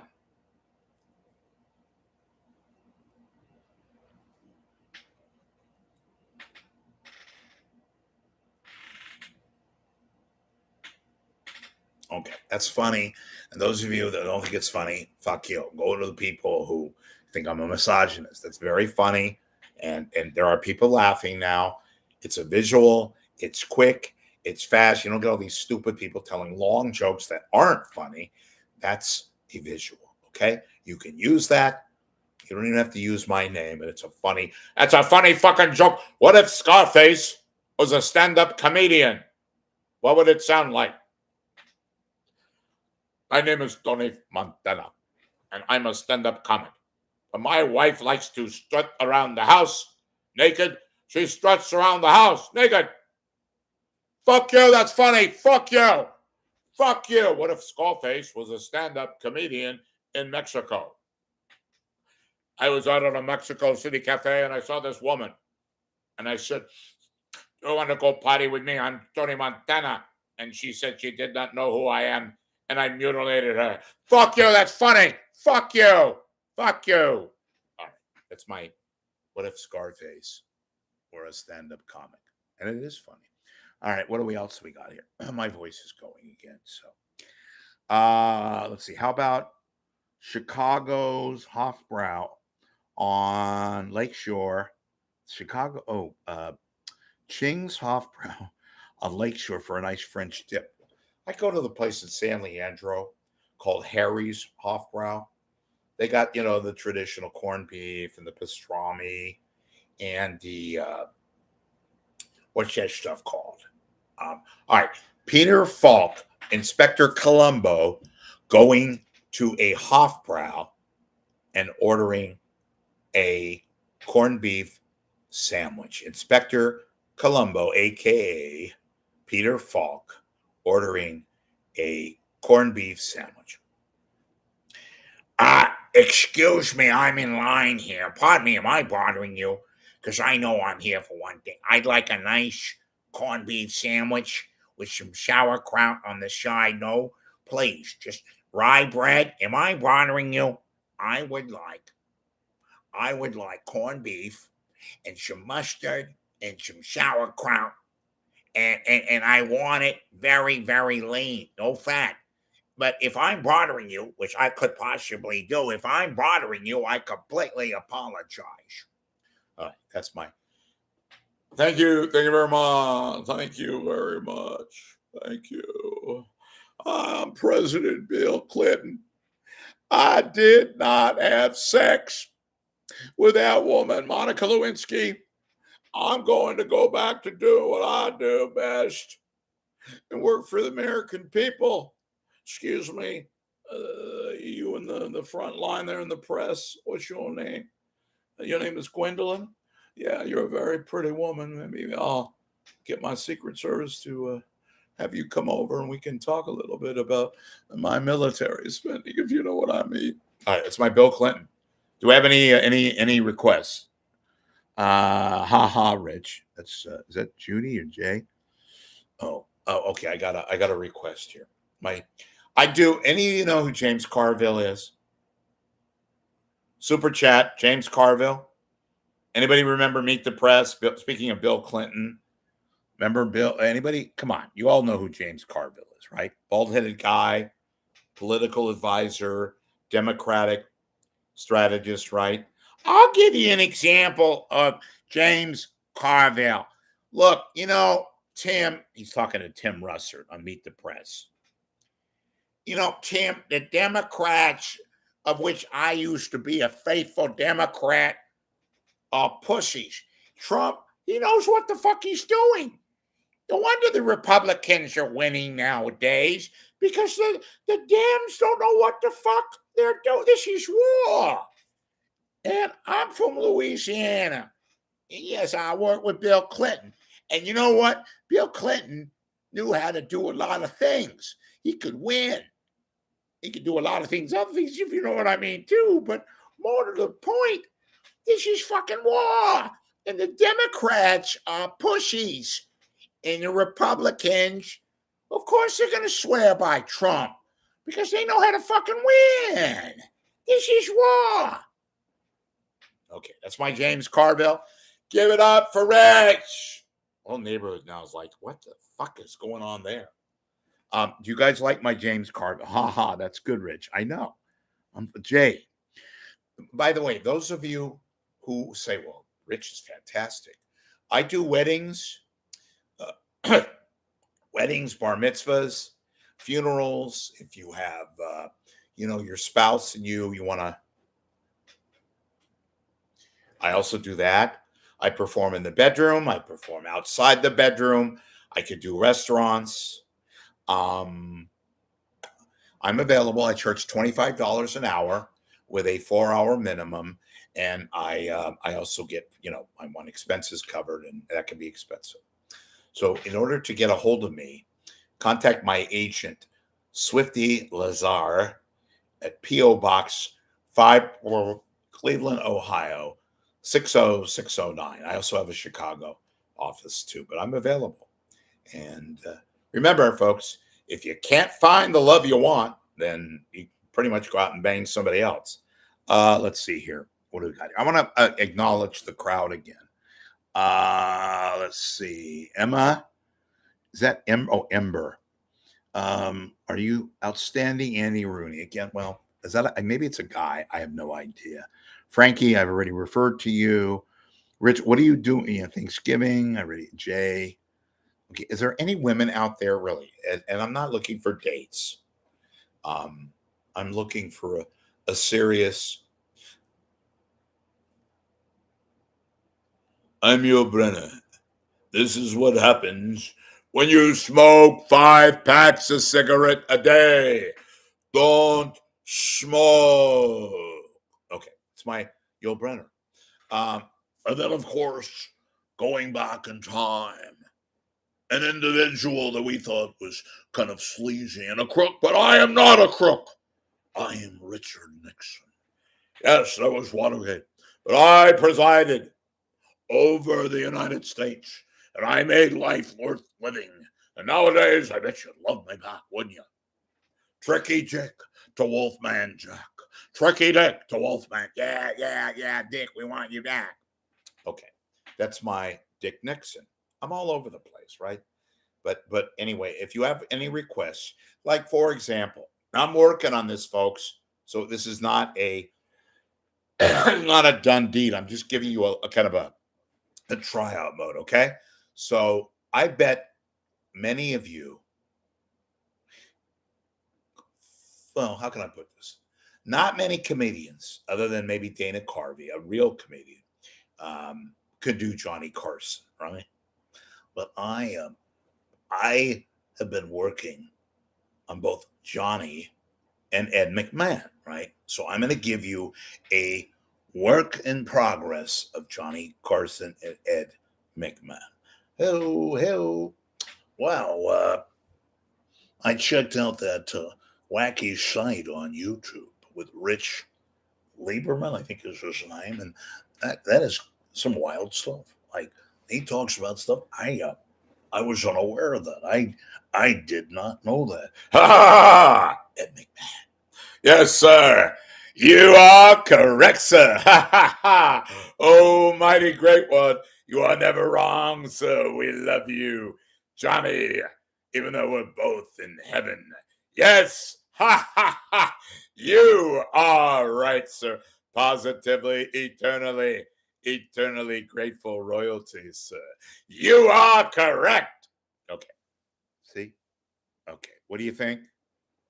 Okay. Do you guys want more? Because I have to get a break. I got to get some H2O. So we can take a break. Take a break. Yeah, let's throw it out to the sponsor. Or do you want me? What do you guys want to do? I know some of you are going to say, "Oh, get lost, asshole," kind of a thing. But I want to thank all of you again for coming into the room. All right. So do you guys mind? Because I'm not armed. I have to go to another room to get some water.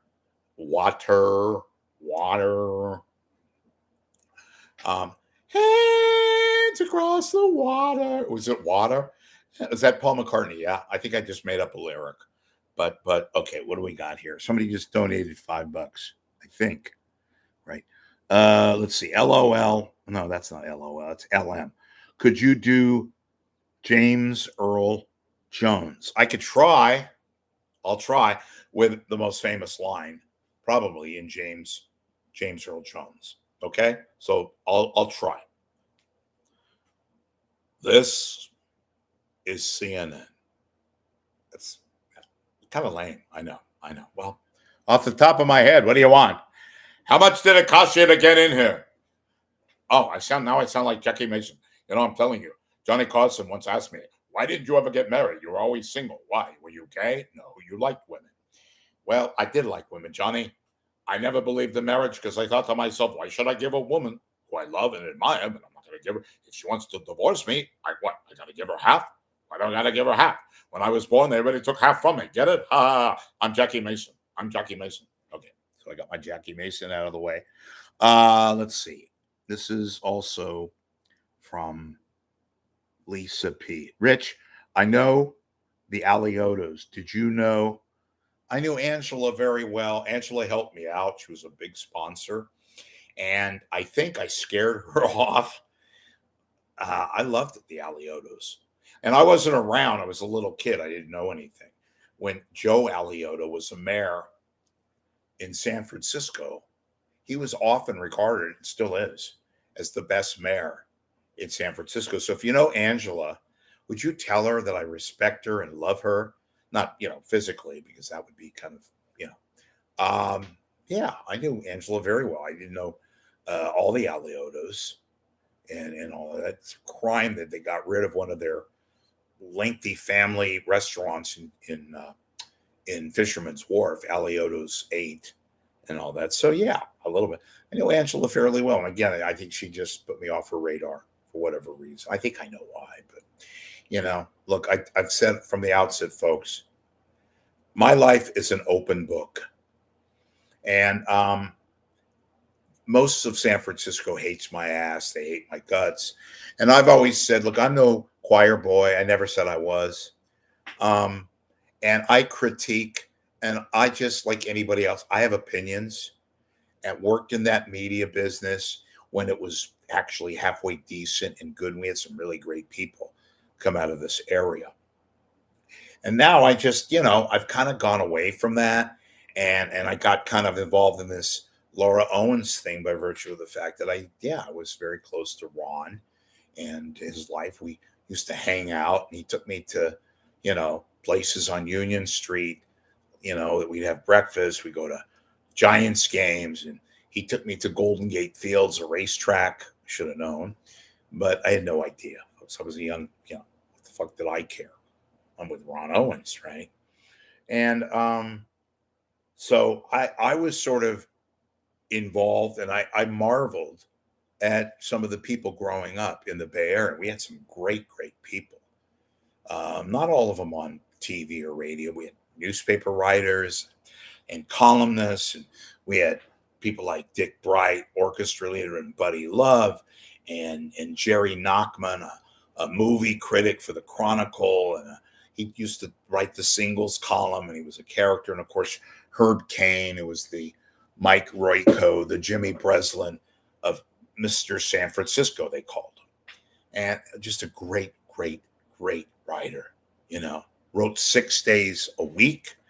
And, occasionally somewhat of a nebbish from time to time. But Herb Caen, look it up if those of you who don't know who Herb Caen was. And now we've got Drek. We've got crap. We've got, D-listers would be great. We don't even have D-listers. We have a lot of posers. So I always say to people, they give me shit. Oh, that's all you do. You're negative and criticize. Well, go out and get a fucking forum and criticize me, of which there is a lot to criticize. I don't claim to be a savior, folks. Never have been. I'm just like everybody else, probably a lot more flawed and all that. I just have problems with women, except for that one that was, she thought I was amazing. When Rich used to come to my office, I used to talk to him about the penis. And I said, even though you're Jewish, I'm Jewish. And I love the fact that even though I'm Dr. Ruth, I love dealing with Richie because he made me feel like the woman that I was. So I would say, Rich, show me your penis. Ha!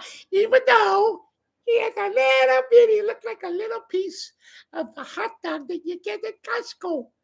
But I said to myself, he's one swell man. Ah! All right, it's my Dr. Ruth. Do I get a standing O for that? Off the top of my head, again, Dr. Ruth. Okay, what else do we have here? Would you do, I did James Earl Jones. James, let's see. Hey, Rich, I know I got that about the Aliotos. So if you guys want to hang on, I got to go get water.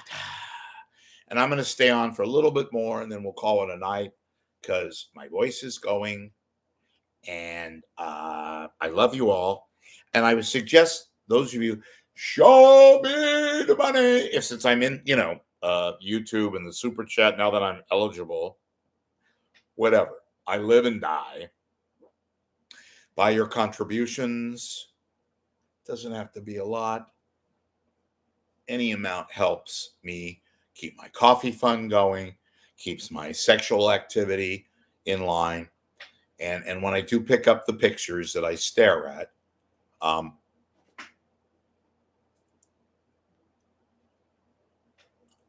it's like the Macy's Thanksgiving Day Parade. I am funny. And people say, well, you're very modest. No, I'm not I'm trying to be. But even there are things that I laugh at that I'm pretty creative. And there's wise guys. They're always, oh, well, you're not, hey, probably some intern at one of the local stations, and they don't, and it's cool. They hate my guts because look, I've said this, folks, those of you who are new to the arena. I don't go after people's kids, which I wouldn't do anyway. I don't go after family. I go after the people, and I say go after. If I think you suck, then I'm going to say it. If you think I suck, of which a lot of people do, and some whatever, I'm public. I don't hide behind this and make accusations and throw out little computer words and go under a pseudonym where nobody knows who I am and say shit that a lot of these folks do. And they use underlings or, maybe when they go home from whatever they're doing and they themselves. I get that all the time. And I'm hip, I know computer people who can find, the computer whereabouts or where they're doing their dirty deeds and all that. But I don't get involved in that. I find it actually, I'm rather happy, humbled that they take the time to rip into me. The only problem, the difference between what they do and what I do, I'm public. And like I said, I go after the individual at Channel 5 or Channel 8 or X radio or whatever. They use bullshit names and they say shit, some of them do, that are hurtful, not to me, and are personal, real personal. Talking shit about my mom, for example, saying the worst of the worst. And they do it under anonymous listings. That's what makes me irritated. The very fact I'm even talking about it, whatever. Somebody asked the question, I answered it. Maybe. Let's see. Thanks. We'll pass on the mess. Oh, to the Aliotos. I'm going to stay. I'm not going to go. I was going to go get some water and come back, but I think I'm going to call it a night because unless you guys want me to stay, in which case it'll cost you about 25 grand. I could be bought. These glasses are enormous. I know they're like bigger than but they don't even help. I mean, they do, but I used to think, but they're kind of cool looking on me, right? They make me more sexually aggressive and all that. Oh, so let me give you the all right, let me give you ways to communicate with me. Okay. Desperate women or women that, maybe are looking for somebody that you can pounce on. My hotline, it goes right to me. You can text me, you can phone me. Area code is 415-999-4454. Once again, 415-999-4454. If you want to text me, if you have a question, if you need a serial number and you want to steal something that you need my device, by all means, call me, text me. Email, I didn't say steal, okay? This world we are today. Oh, he was telling people to go steal. Email. rich.lieberman@gmail.com. That's RICH.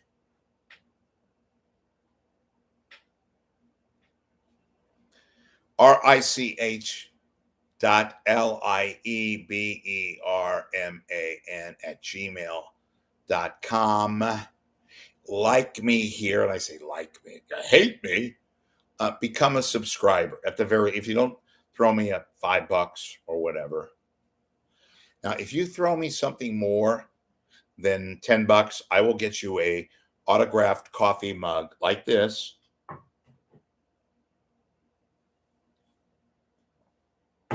And I'll figure out, like, I'll give you like a nice, where, down the road, you can testify against me and say that you had a contact with me. And Rich gave you this fantastic mug. You could be on the, the defense team or the witness or whatever. Okay. I'm kidding. I'll get you something. If it's not a coffee mug, I'll call you up and I'll do impressions for you for like 5 minutes. No, maybe a minute. You could do a lot in a minute. You could do a lot. So who did I did tonight? Just off the top of my head. Julia Child, Larry King, Andy Rooney, Anderson Cooper, Peter Falk, Columbo. That's one. Dick Richard Nixon, Johnny Carson, Ed McMahon. You are correct, sir. Yeah. Rest in peace. What a tragedy. I still can't believe he's gone. Um, Phil Hartman from Saturday Night Live, when Saturday Night Live was actually funny. Um, let's see, who else did I do? That's it. And all right, to be serious, I write a blog. Well, I used to write. Now I do more of a YouTube broadcast, and I have been getting a lot of press lately. And I mentioned the fact there's an article that came out on Friday. My good friend Jason Remington wrote a piece about me, and it's fabulous. It's very pointed and very good, and stuff that you probably thought you never heard about, Rich, or seen or written about. But just look it up. I put the link out, but I don't. Just Google my name, Rich Lieberman, and Jason Remington, Seattle, and you'll get the article. You can read it. It's the big media publication in Seattle, one of my favorite cities. Great coffee and people, and Sleepless and all that. It's a great, great city, and it reminds me of a rainy San Francisco is Seattle. So, but and I want to thank you. This is not lip service, folks, and it's bullshit. I want to thank you, you folks, even those of you who don't give a shit about me or hate me. You come in here and you ask questions, comments, and I just feel, and I'm being serious now, delighted that a lot of you have, whatever, maybe word of mouth, maybe you're new here for the first time. I know some of you have been here before and are saying, oh God, he's still there. Oh God, call the authorities.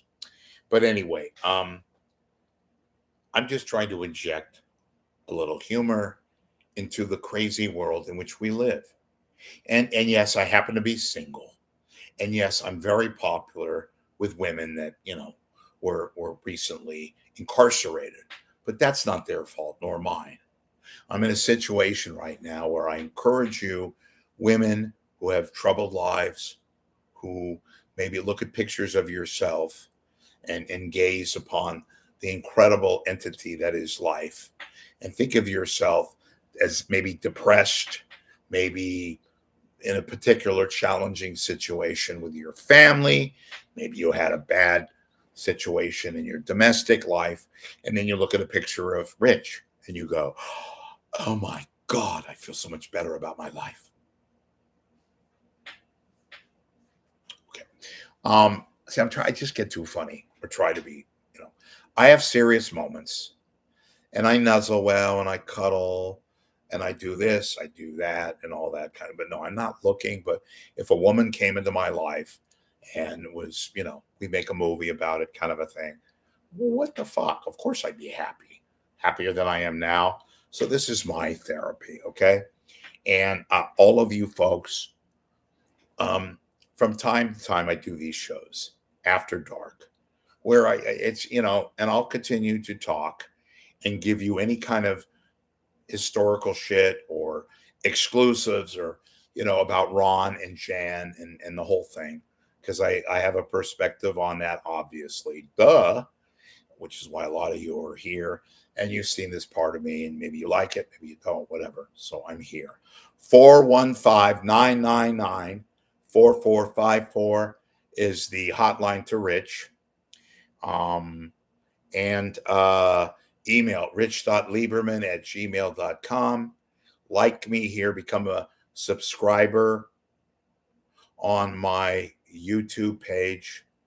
And also, if you have questions or anything, or if you have feedback and you want to send me something, by all means, send me an email.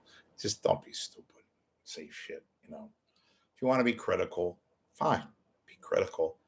Have an adult thought, okay? Or two. You suck. We think you suck. You always suck. Very creative. I don't need those. Don't want those. And oh yeah, and if you can have the means to contribute, that's how I make it, or I don't. You are my advertisers. You either like me or hate me, but you still contribute, or you don't. And, the rest is history, as they say. And speaking of which, Howard Cosell. Howard was an incredible media force in the nation's life. He could talk about anything, most of course. Boxing and ABC Monday Night Football. But of course, he used to talk about the great Joe Frazier and the one, the only Muhammad Ali, who still would have been an 8-1 choice, like Sonny Liston over Floyd Patterson. With that, I give you a fond adieu. Remember, be supportive of one little Dickie Richie Lieberman, because without him, there is very little comedy. Okay, folks, I will be back, hopefully with a better voice. Watch me on Twitter at Rich415Media. That's what I will designate my next Rich. It'll probably be Wednesday night. I'm sporadic, so it could be tomorrow. I don't know. Usually the news of the day dictates when I'm on. Okay. Thanks for watching. Again, become a become a subscriber to my YouTube and spread the word. And like I said, what did it cost you to get in there tonight, right? Huh? You got a, hour and a half comedy show, maybe longer. Thanks for watching, and we will see you later. Have a fantastic Monday night, Tuesday morning.